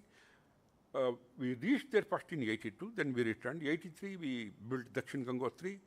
And for various reasons, I show in the next 1 or 2 slides, next 3-4 years, this station was completely buried under ice, and in 1990 we officially closed this station. But for outside world, we retain this location, showing on the map that we have our first Indian research station, Dakshin Gangotri. We still show it on the map. What you see below is the Dakshin Gangotri. Here you can see over years, for example, 83 we started building, 84 it was completed, Republic Day 85, by 87 it was almost buried under ice. What happens is, again, this was built on what, as you can see in the picture, on what we call as continental shelf ice. 98% of Antarctic surface has permanent ice cover. We built this station on such place, and when during blizzards, when wind brings snow, you have the windward slide and the leeward slide. Over years, all the snow particles accumulate on the leeward side, and over years, it becomes a heap, and another 3-4 years, the entire station was buried. And for next 2-3 years, we did make an opening from the top. We did use the station for another 2-3 years. Then finally, it became completely inhospitable. Again, some more pictures of the journey. This is the ship, our room in the ship. You can see Murthy there. And this is after about 3-4 days after Cape Town.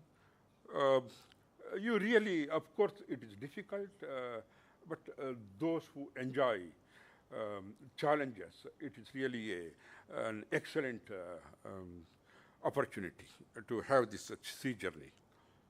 And you start seeing the icebergs and of various sizes, and ice itself takes different shapes and sizes.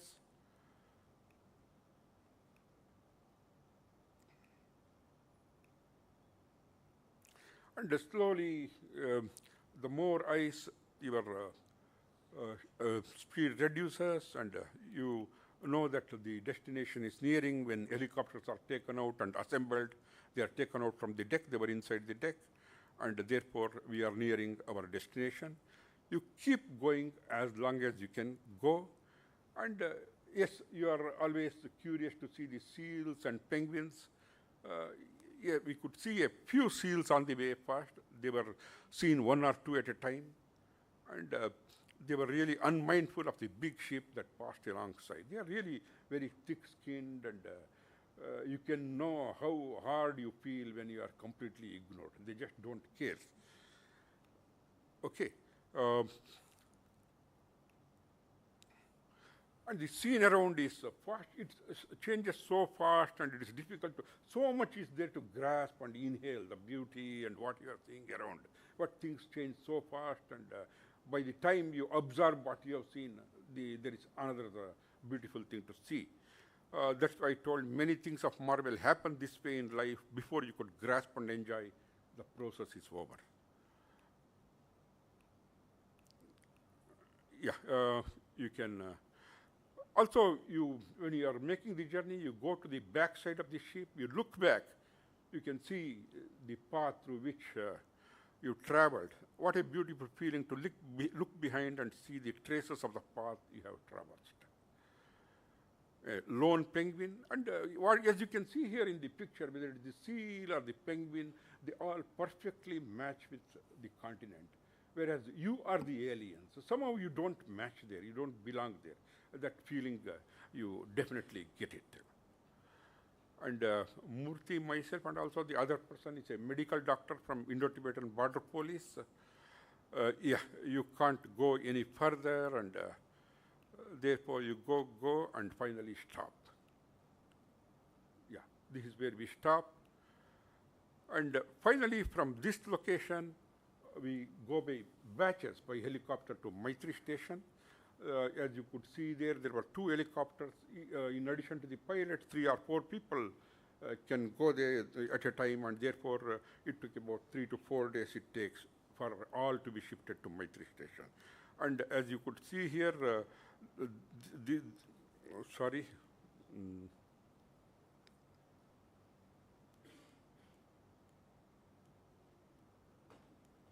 yeah, this is how we were seeing. And when you go in the helicopter, what you can see is as though you just imagine you are going above a beach, wide beach. But when you look below, instead of the sand, all sand particles are white. And there are a few heaps of sand. And there will be some few streams running towards the sea.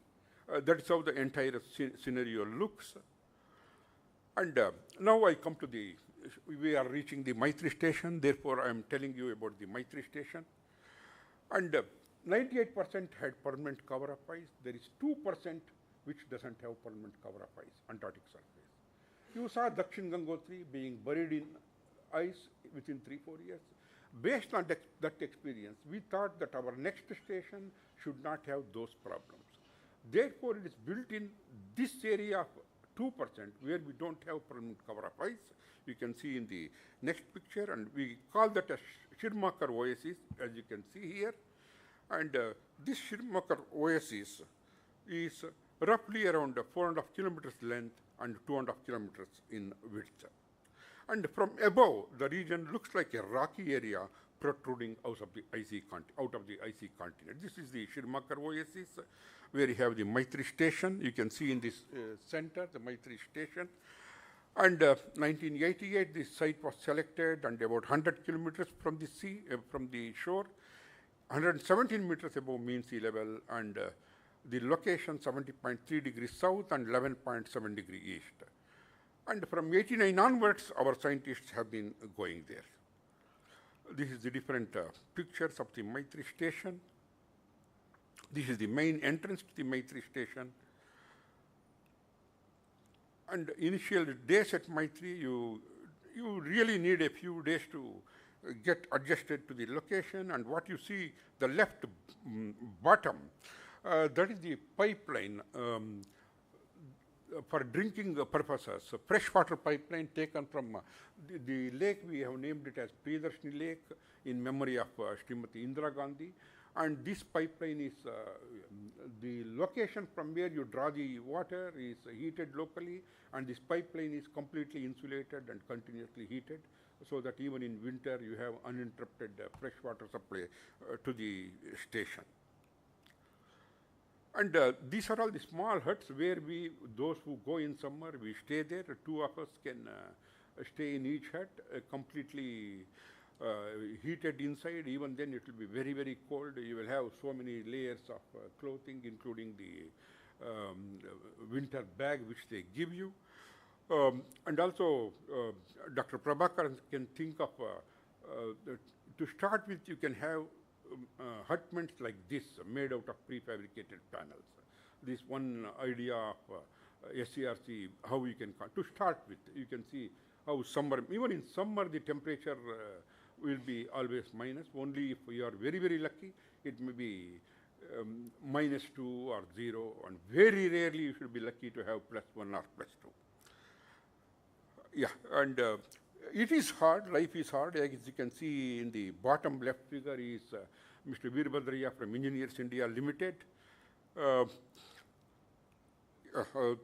This, I showed you the left side one, that is the bridge to go to the Priyadarshini Lake from where we have drawn the freshwater line to the Maitri station. Yes, finally, the purpose of why I went there, structural assessment of the second Indian station, Maitri. This is the station, the front view, and when you go near, you see the supporting columns, steel columns, on which you have the sandwiched plywood panels, and this was built by R&D engineers, Pune. And the supporting columns, because of brittle fracture, probably, because unfortunately, afterwards, we came to know that these steel columns were made out of rolled steel, like, yeah, thank you. The steel which they took in the second-hand market, that steel they had used, therefore, the mechanical properties, we had some compromise in the mechanical properties, including fracture happening at, in Maitri, it may go up to -35 or so, and generally, I personally feel -50, etc., ductile to brittle transition, -50, -55, nothing should happen. But in this particular case, you can see that you have this brittle fracture even at a little early temperature of -35, -40. And some columns, in fact, we structural engineers measure cracks in buildings in mm, and here we measured in centimeters. You can see a maximum crack of 50 centimeters, out of which 20 meters was what we call as through thickness crack. Again, whatever was available with you, the measuring tape, etc., those things you have to make use of and make these measurements. And also the through wall crack, you have the paper pins, you try to insert and see whether it's a through wall crack or so. That is how these measurements were made. And yes, we reached Maitri in the last week of December, and we left in the last week of March. Early March you should leave. By March you should leave, because otherwise you are stuck there for another 12 months. When you went there, summer had started. Now March, winter is setting in.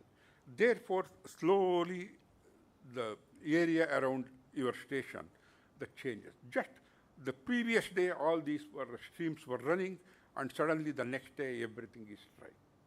everything. Just it freezes as it is. These pictures we can probably see even in Himalayas, Ladakh, etc. And it's really a wonderful feeling. Only thing is very difficult to have a walk, etc., etc. It is very inhospitable, but yes, excellent moments. Yes, some interesting and unforgettable experiences. For example, I just take two. Rolling and pitching of the ship beyond 40 degrees south latitude. From Cape Town, as I told you, it takes about 6 days to 10 days. When you reach 40 and go beyond 40, we have what is called as roaring 40s, furious 50s, and screaming 60s. Some 3-4 days, the ship, you also have studied in engineering the different degrees of freedom. And the ship can, you're moving and it can do this way, it can do this way, all sort of movements it can do. And assuming you have your window at the front of the ship does this, and in front of you, you have a huge water wall of almost up to, can you imagine, 20-30 meters wall. You like this, you see. Then you want to see this, it will also be doing sidewards. Then you go to a room which has side window, there you can see the ship will be doing this way also. And the kitchen will be closed for 3 to 4 days. You just even can't walk, you can't sleep. You tie your belt or your lungi or whatever you want to the cart, you still keep falling down. And many will not be able to eat because you vomit and your CG is lost and you can't use the restroom. And really, I mean, it was exciting to me. Some 5-6 of us were really enjoying it. We would somehow manage every day to go to kitchen and have our hold everything and somehow manage. And it's really very, very difficult. You should go through that experience. And then the other interesting experience is the static electric discharge. Some of you might be knowing about the static electric discharge. And it's very dangerous, especially when you have very expensive, sophisticated instruments. Therefore, in all such laboratories, outside the door, you will have a copper wire. You should touch that, discharge the static electricity which you have acquired, and then only enter. Otherwise, it will be, you are causing trouble to the instruments there. And also, another thing is, for example, Dr. Raja Shankar and I, we acquired that static electric current. If I go next to him, if we touch, suddenly we will have a shock. And sometimes the shock will be quite huge. And in the ship also, you will have this experience, and even in Antarctica. And another thing you should always keep in mind, 24 hours in Antarctica, never you should be absent-minded about safety. Care, care, and care all the time. Safety, safety, and safety always, always. Of course, there are many instances wherein we can go on narrating if we have time. It's simple thing like, yeah, I am here. The next moment you are not there. That's all. Don't think beyond that. Therefore, for that not to happen, take all necessary care, but be ready for such eventualities. That's as simple. You make your mind strong like that, you will be able to enjoy the place, you will be able to do your work there. Otherwise, it is difficult. Therefore, to continue with that explanation, these are the things where I wanted to spend some time. When you look at it, you are a researcher, you somehow wanted to go to Antarctica, you went there as a researcher of the mainstream or as a logistic supporter, etc. You can always think of you at 3 levels. First, you are an animal. You need your basic needs of food, sleep every day, at least 5-6 hours, and some shelter so that it is very inhospitable, you need to sleep well. And fine, ticked, that was given. You realize that NCPOR is taking care of you, Ministry of Health Sciences is taking care of you. You succeeded as an animal. It takes a few days. Then you realize you are a human being. You have emotions. You have family back home. And you have your friends and society. You are disconnected. Okay, when I was there, I was given 3.5 minutes per month to speak to our people, and the line was disturbing, etc., etc. And whatever love, admiration, etc., you have to show, you have to loudly cheer and announce it. And that's how it was. And okay, fine. You are a strong human being, mentally strong. For wintering members who go for 15 months, they have a psychological test at All India Institute of Medical Sciences, both before going and after arrival. Both they do. And yes, fine, you are a strong human being, you are a strong animal, all the tick. Then suddenly you realize, oh, I'm a scientist of SCRC. I have come here for structural assessment of Maitri station. Or I am so and so, I have to do this research. Therefore, that is the next level of, you are an animal, you are a human being, and then you are a professional. And very few of us sort of get clear to get into this level and do some meaningful research. Now I come to the last part of this thing about Bharati station. And it was my fortune that I got involved in this line, as I told you, finally ended up fully involved in the construction of this station, first as a member and then as a chairman of technical core group. This is how it looks. Maitri, you saw, the government took a conscious decision. The director of that time, Dr. Rasik Ravindra, especially I was very critical of the situation there, the way we live there, the way we use the restroom, I mean, incinerators, burning the human waste, etc., etc. It takes a lot of time if you go into that. It's really a very, very difficult, inhospitable experience. I used to always argue with them.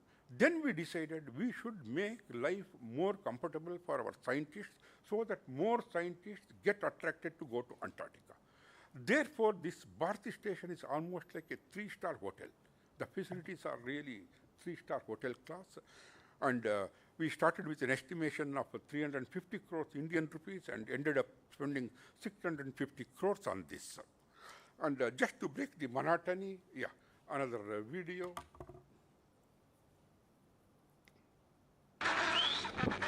Да, настоящие спарринги между самками пингвинов. Аделька.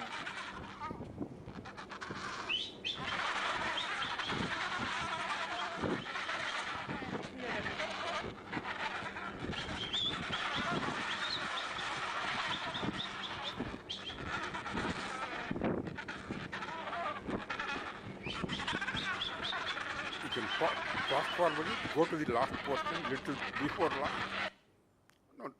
No, that video only, yeah. To save time, I thought, okay, if it is not possible, leave it, yeah.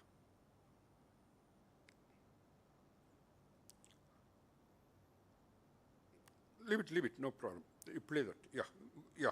Go to the, yeah, there only, go to the end and.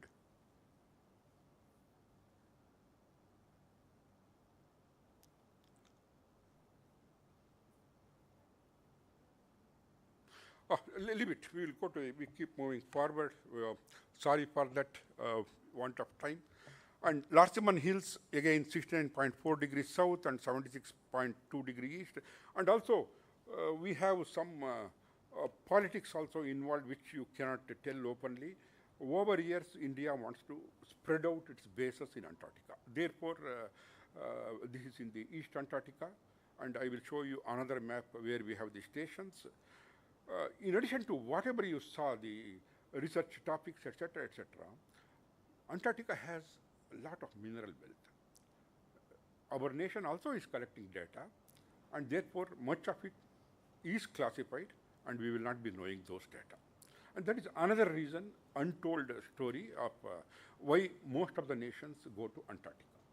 And also, even though today Antarctica belongs to everyone and no one, tomorrow who knows how different nations fight among themselves to have a part of Antarctica. Therefore, to have a stronghold, you also need to have a strong base in Antarctica. That is another reason why, as a nation, we keep going to Antarctica, and of course, parallelly do research as well. And these are all some details about the location of Bharati, maximum wind speed 50 meters per second, and minimum temperature minus 37 degrees centigrade. In concept, it is made out of containers, and whatever facilities you need, they are all inside the container. You just take them from Cape Town by ship, and then you have the outer skin, and finally you have the station. For example, we do have auditoria of this size also. For example, how many containers you need for this auditorium, and in between walls we remove, and wherever required you give the stiffening members. And therefore, the only problem is shifting an auditorium of this size with the ship to the location. Therefore, if possible, in such cases, you can see whether how many parts you can do, because generally you will have. I was there from the last week of December up to March. In 3 months, we end up generally on an average of what we call as 22 working days in summer, 22 good weather days. Whatever activities you do have to be within these 22 days, structures related. You miss this, it has to be next year. Therefore, most of these activities should be completed in 22. Or if weather permits, you are lucky, or you want to work even when weather is bad, of course from December to March it will all be light always, most of the time. Therefore, you can make use of that daylight as well, all through. These are all some of the pictures of the Bharti construction. You can see here all those containers, and when you have the skin. And one advantage with Larseman Hills is the sea is adjacent, just hardly half a kilometer away. Therefore, logistics was not a big problem there. And these are all the various facilities you finally provide. And the station accommodates 47 leader will have a separate room, and therefore 46 rooms, twin sharing basis, 23 rooms, 23 wintering members. Wintering members are given single rooms, therefore 23 members can stay there. And these are all the vehicles piston bully, which we can use on the ice. And finally, in 2013 February, we completed this station, cleared the area, and made it available to the wintering members. This is how it looks like, the third Indian research station, Bharti. And now the last video, this is a very, very important video. Whatever I told now, and generally this video will completely cover all the details, including the construction of Maitri and Bharti. You please play that video, the next one. I want you to see this video. With that, we are closing. Afterwards, another one. This gives you a summary of all my presentation.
Those of my colleagues in CRC, you want to give proposals about construction, you can keep these things in mind, the logistics and how the construction happens there.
those explosives were for the supporting columns, foundation.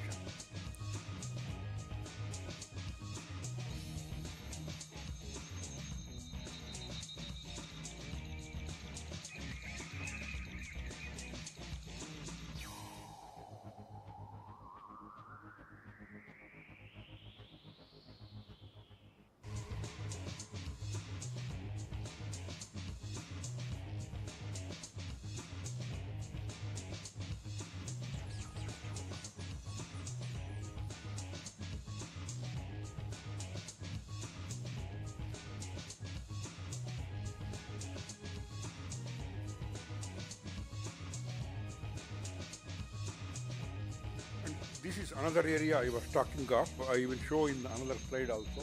The prefabricated panels for helipads, interlocking panels you can think of.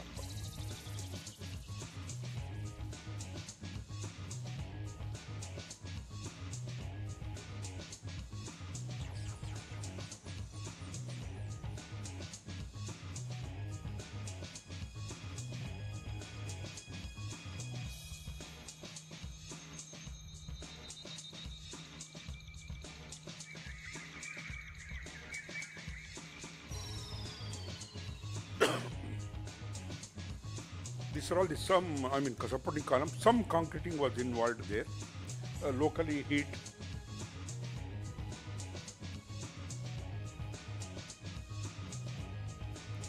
And quick setting admixtures.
Yeah, no.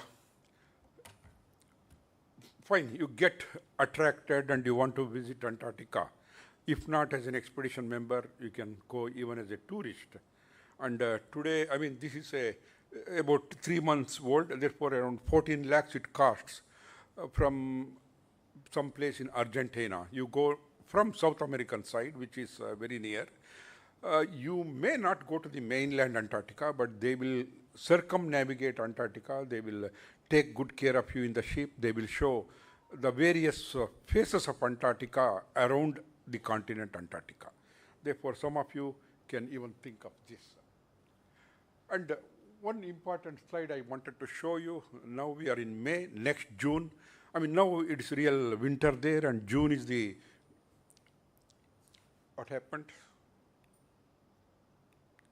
No signal.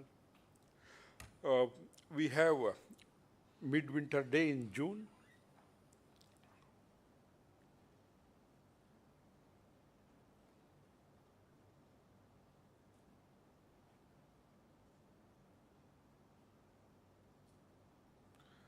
We just had another 3-4 slides.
you might have heard of, especially in winter. You see these beautiful pictures of colors dancing, and in the earlier years, people were thinking that ghosts are dancing at the poles. Therefore, people were afraid of going to the poles. And yes, India, in the last few years, we have taken up this Indian Antarctic research very seriously, and in this direction, we have also passed the Indian Antarctic Bill in 2022, which also became the Indian Antarctic Act 2022. And in fact, our Minister, Dr. Jitendra Singh, he has told this bill aims at ensuring demilitarization of the region, along with getting it rid of mining and illegal activities. I mean, these are all the reasons which we tell in the document, okay? But mainly to improve our research focus, and also I wanted to show this to especially, I am proud of my lady colleagues in SCRC, therefore even others, even from the complex, if you want to get involved in Antarctic related activities. This is from May 2024 conference in Kochi, that is Antarctic Treaty Consultative Meeting. We call it as ATCM. And in fact, all these activities are planned in sequence with a lot of planning.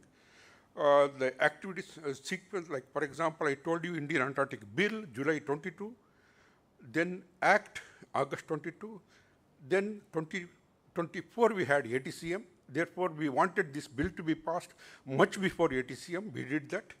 And in ATCM, we got the approval of the international community for what we call as the construction of Maitri 2 or reconstruction of Maitri.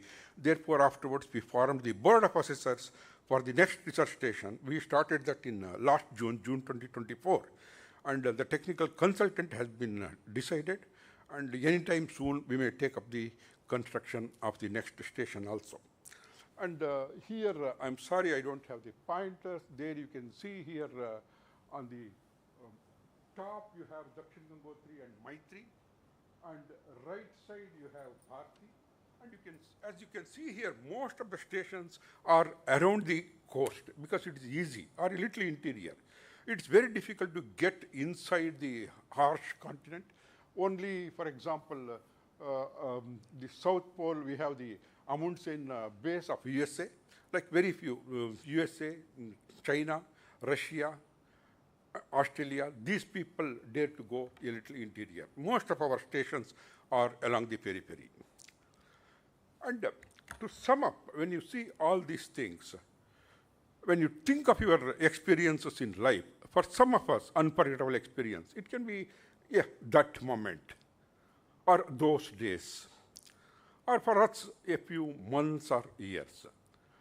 But this experience, there are some experiences which are permanently etched in your memory, which never fade. In fact, the experience takes new meanings and at different points of time. And what we call as the experience Antarctica is one such. Therefore, we generally, among Antarcticans, we say, when the Antarctic bug bites you, you are infected forever.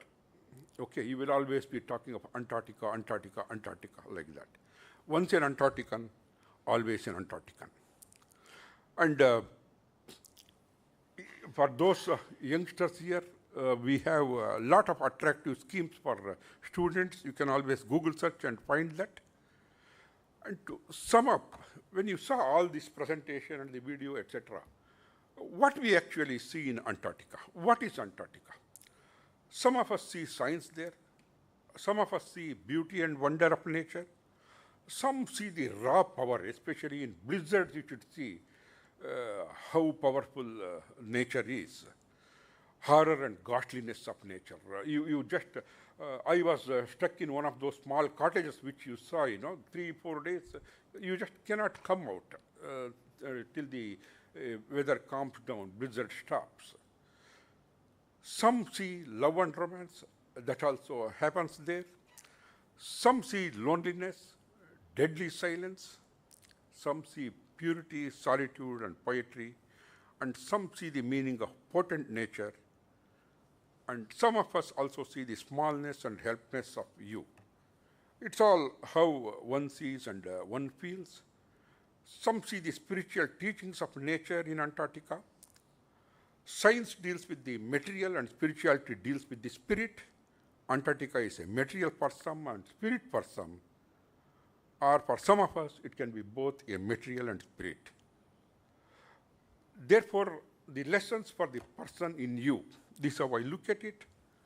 Realization, you are the far less minute than a minuscule in this universe. Awe-inspiring creativity of nature, helplessness against nature's mighty. Nature, is it a beauty or is it a beast or is it a beauty and the beast? And some of us, with all these experiences, you may realize the importance of humility, humility, humility. And I should again acknowledge these presentations, these institutions, NCPOR, SCRC, and Government of India, expedition colleagues, and we have very strong Antarctic groups, and we keep exchanging messages. And these days, because of WhatsApp and good connectivity, every day, even from Maitri and Bharti, we can get pictures and messages. That's not a problem. Family, friends, and this is very much required, especially when you want to get involved in Indian Antarctic research programs. Family, friends, and good support system. And I also thank my present institution. And this slide I thought and prepared yesterday night to sum up. This is the main idea. This presentation also was made today here. What are the ways in which CSIR-SERC can contribute to Indian Antarctic research? And my colleagues from the complex should excuse me. I have not looked at it from the complex point of view. We can always do that. Use of insulated prefabricated concrete panels in station construction. I mean, you can change it. I just, whatever came to my mind, I have just written it. Research on the performance of the insulated panels. For us, longevity of these insulations is very, very important. And ease of handling and direction is, again, another very important thing. Other structural forms for research stations. Earlier, we had prefabricated insulated containers, as I showed you in Bharti. And nowadays, we call it as a kit of parts. Especially the next station probably will be using kit of parts. The last 3-4 months, we listened to the various consultants who submitted their proposals. All of them come with the kit. Earlier, I explained about this auditorium making a few containers. The other way looking at it is make a kit bag of all the parts which are required for having this auditorium, including the nuts and bolts, including the furniture, everything. All that is in a kit. Therefore, that kit you transfer to Antarctica and you assemble there. And therefore, the construction companies have the concept of kit of parts. And SCRC wants to come out with another concept, perfectly fine. You can as well do that. And wind and blizzard effect related studies on Indian Antarctic research stations, including the wind tunnel stations. This, of course, during Dr. Lakshman's time, Dr. Hari Krishna also helped me in, if Hari Krishna remembers, the appendix of the report which we gave was about the supporting column. But unfortunately, even during Bharti construction, that time Dr. Nageshwar and Dr. Arunachalam were there. We did try to get involved SCRC in the wind tunnel studies. Finally, unfortunately, for various reasons beyond our control, we had to. In fact, I was in the technical core group. We went to IIT Kanpur. Therefore, now I have already told Dr. Hari that at least for the next station, let us get involved. That is one thing. That is a requirement for Maitri 2. Officially, I want SCRC to help us in the wind tunnel studies. But in addition to that, as a research component, if you want to make use of MTech students, etc., our Dakshin Gangotri and Maitri and Bharti, how wind sensitive they are. In fact, if I remember, Hari gave a statement for Maitri that it is wind sensitive. That's what I remember. Therefore, at least we can say, yes, these stations were like this, and therefore the future station can be this. These are the reasons, precautions you can take related to wind, because blizzards are really very, very strong there. And uses of drones in construction. This is the next thing. I'll just show you one slide of just a few days back, which I saw drones. How we can use that in construction. Interlocking concrete panels for helipads and air bases in Antarctic research stations. Shortly, probably most of the stations will have air bases. And we have the nearest air base we use is the Russian air base. Again, I was wondering how planes can come and just land there, especially. Then when I Google search and when I saw the papers, you chemically treat the ice and make the surface ready for landing of aircraft. Therefore, this is another area where some of the scientists can start working on that. They, just imagine the days will not be far when your people, about 55 to 60 people and your requirements, you will have your own aircraft and you will land adjacent to your station. Therefore, can you provide infrastructure related to that? That is another area where you can work on. And as I told you, this is just a few days back, you also might have seen in WhatsApp groups about China using drones in Antarctica. That's why I also added use of drones in construction in Antarctica.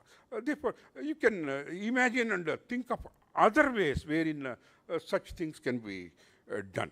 With this, I thank you for your kind attention, and in case I think we have run out of time, I am very sorry. Any questions, feedback or suggestions, I am always available, and in whatever way I can be of service to SCRC, yes, I am always ready. Thank you very much.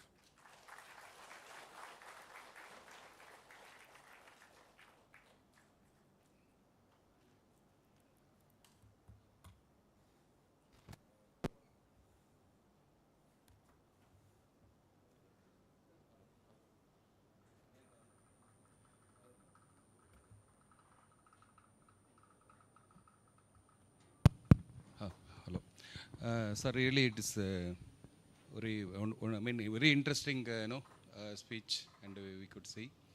So because of want of time, just I will ask some few questions. Actually, you had been there for assessing the structure. For assessing the structure, you had been there. So you found that the structures got a lot of cracks. So what is the kind of remedial measures you have suggested, and what is happening now? This was done during 2004. Now almost 20 years. So whether the structures are intact, or what is that condition? Do you know anything on that? Yeah, in fact, because of want of time, I didn't add a few other slides of Maitri Station. This supporting columns, what you saw, Maitri Station, it's something like you have a longitudinal main corridor and then two, just like a U. Okay, and one is A block and the main block and then the kitchen block, etc. The A block was completely gone. Okay, and therefore that was finally afterwards removed after our. In fact, I didn't show in the slides because of one type. I was also involved in the remedial measures for Maitri. That we did. Okay, for various reasons, including support from government, we could not immediately build Bharati. And therefore, we continue to use Maitri for some more time. And today also, we don't want to lose that area Maitri. And many old expedition members are sort of psychologically connected to Maitri. Therefore, somehow we have been managing to continue to stay in Maitri. It's very, very difficult. Only toilet facilities we have tried to improve with chemical toilets. Earlier, it was all incinerators, wherein you have to collect human waste, you burn, bring the ash back to mainland and dispose it here. And all that work we need to do. We have to have what we call as galley duty, share the duty among ourselves every week and do that. Therefore, at least those things are not there now. And I do keep telling, any time it may collapse like that. That danger is always there. In fact, there was a blizzard about 4 or 5 years back, and in fact, our supply chain was completely lost. All the, especially fuels, which you need for wintering, we use aviation fuels. Generally, any supply, including food supply, thumb rule, if you need food for 10 days, you will take food for 30 days. Okay, 3 times that. Therefore, I need food and fuel for 1 year. I will have stock of 3 years. But all those barrels in blizzards, they simply rolled and went away. We had nothing in the station. Somehow they managed for 2-3 days, and the neighboring station people came and helped. That is the condition of Maitri, and certain things we cannot tell in open forum also, and therefore we accept it and we try to give a new station at the earliest. 2 questions from audience.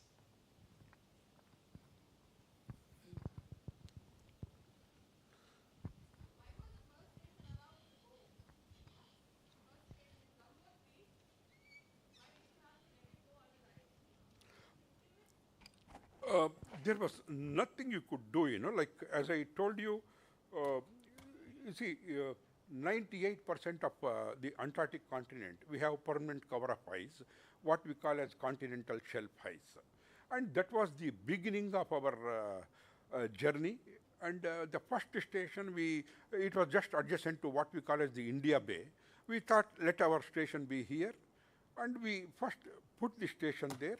And everywhere it is ice. And blizzards come, windward side, leeward side we say. And during blizzards, lot of snow will come, accumulate on the leeward side. Over years, the collection of snow increases, and one fine day, the entire structure is buried under snow, and snow over time hardens, and you call it ice. And we did somehow manage like that, have a opening from top also for another 2 years. I showed you also the sequence of how it happened. There's nothing you could do. You just accept it. Therefore, the second station we built in 2% of area where we don't have permanent cover of ice. The third station also we built in that area only. And of course, some people have stations on ice shelf. They will have what we call as telescopic columns.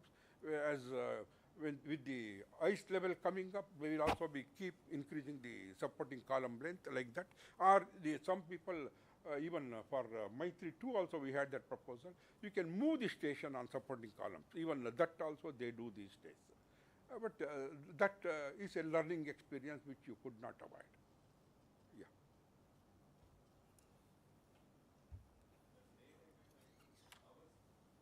Pardon me?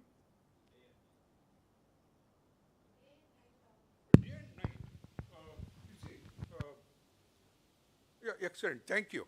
You see, generally what you can say is out of 12 months, about 4 months, it will be completely light and it will be completely dark. Okay. Another 2 months, little dizzy. I mean, you will just see some light. Okay. And when we go there, generally we reach there by December. That is why you plan such a way that you go by December last week. And at that time it will all be light. Okay. And also because of the position, etc., you have to get into physics, even sunset, sunrise, it will all be very interesting. So many times you will see in a day, sun rising and setting, sunrise, like in the circle, you can write a line like this, it goes up, comes down, goes up, comes down, goes up, comes down, like that a few times it does, and things change. And now, as I told you, June is completely dark. June 21st, we have the midwinter day. Right now, it's wintering there. And it will all be very, very dark, and especially blizzards are very heavy in winter. And many times, you just cannot even come out. It's really very, very harsh. For example, what you do is, we have what is called as zero visibility. You just keep your hand like this, you just cannot see. Okay, and I have to go from here to director's office. I will have a rope.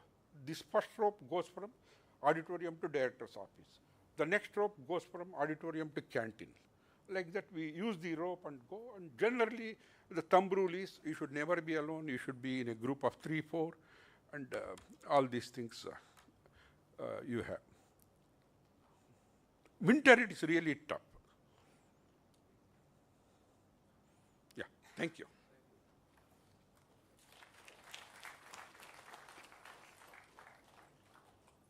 Thank you, sir. It was an unique and interesting lecture.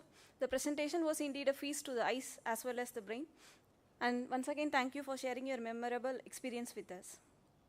I now request our director to present mementos to our chief guest.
Now I would like to invite Dr. J. Prabhakar to deliver the vote of thanks. Respected Director, today's chief guest, Dr. G. Raghava and Dr. A. Santosh Kumar, and Advisor Dr. Parivalal and Dr. Raja Shankar, and ladies and gentlemen, and my dear colleagues and press and media, good afternoon. Really, we had a very interesting and fantastic lectures from two eminent personalities.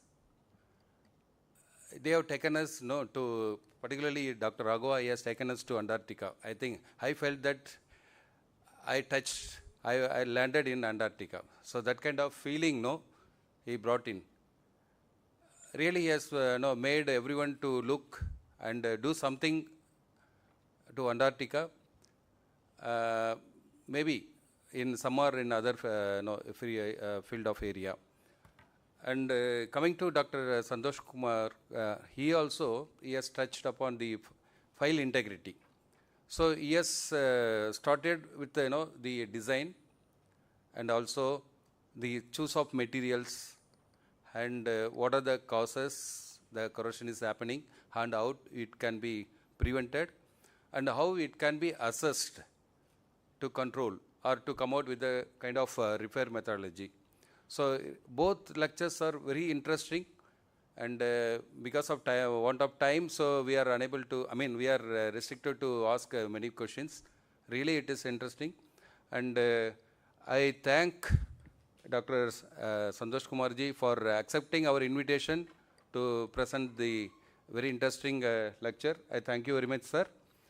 And I also thank Dr. Raghava ji for interesting lectures. And when I approached him, and he has very happily accepted to deliver this. Although he has visited long, I could hear his his visit. I think this is the first time you are represented in CSIR, or yeah. So see how much interesting things. So we could hear. So really, I thank you very much, sir, for my bottom of my heart. I thank you. And I also thank our director for agreeing to organize these lectures combinedly for he has made this. We have planned to celebrate whole year Diamond Jubilee, CSIR-SERC Diamond Jubilee. So for that we arranged these two lectures, and she specially combined this one for this technology day event also to get the kind of sharing the expertise with the total campus. So all we have benefited by these two speakers. So I thank the director. I also thank Dr. Advisor, Dr. Parivalal Advisor for supporting and helping all throughout these days. And I also thank Dr. Raja Shankar for presenting a brief biodata for our chief guest. And I thank BKMD and particularly Mr. R.D. Satish Kumar for arranging this function in a short period of time with an effective manner. I thank this SHRD, ICT, finance, admin, purchase, work sections, and horticulture, and each and every one of you present media for patiently hearing and supporting this event to come out within a great successful manner. Thank you one and all. Thank you.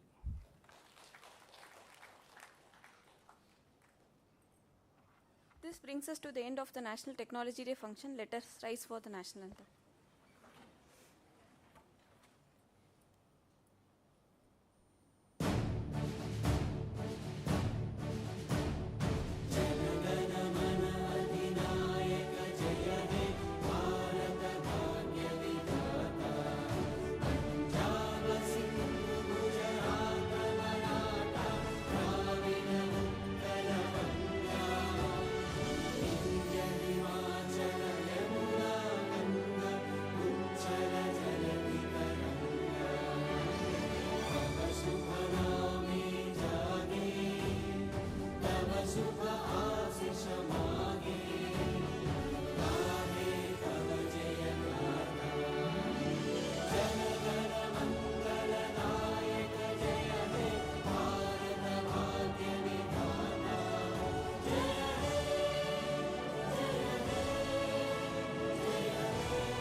lecture.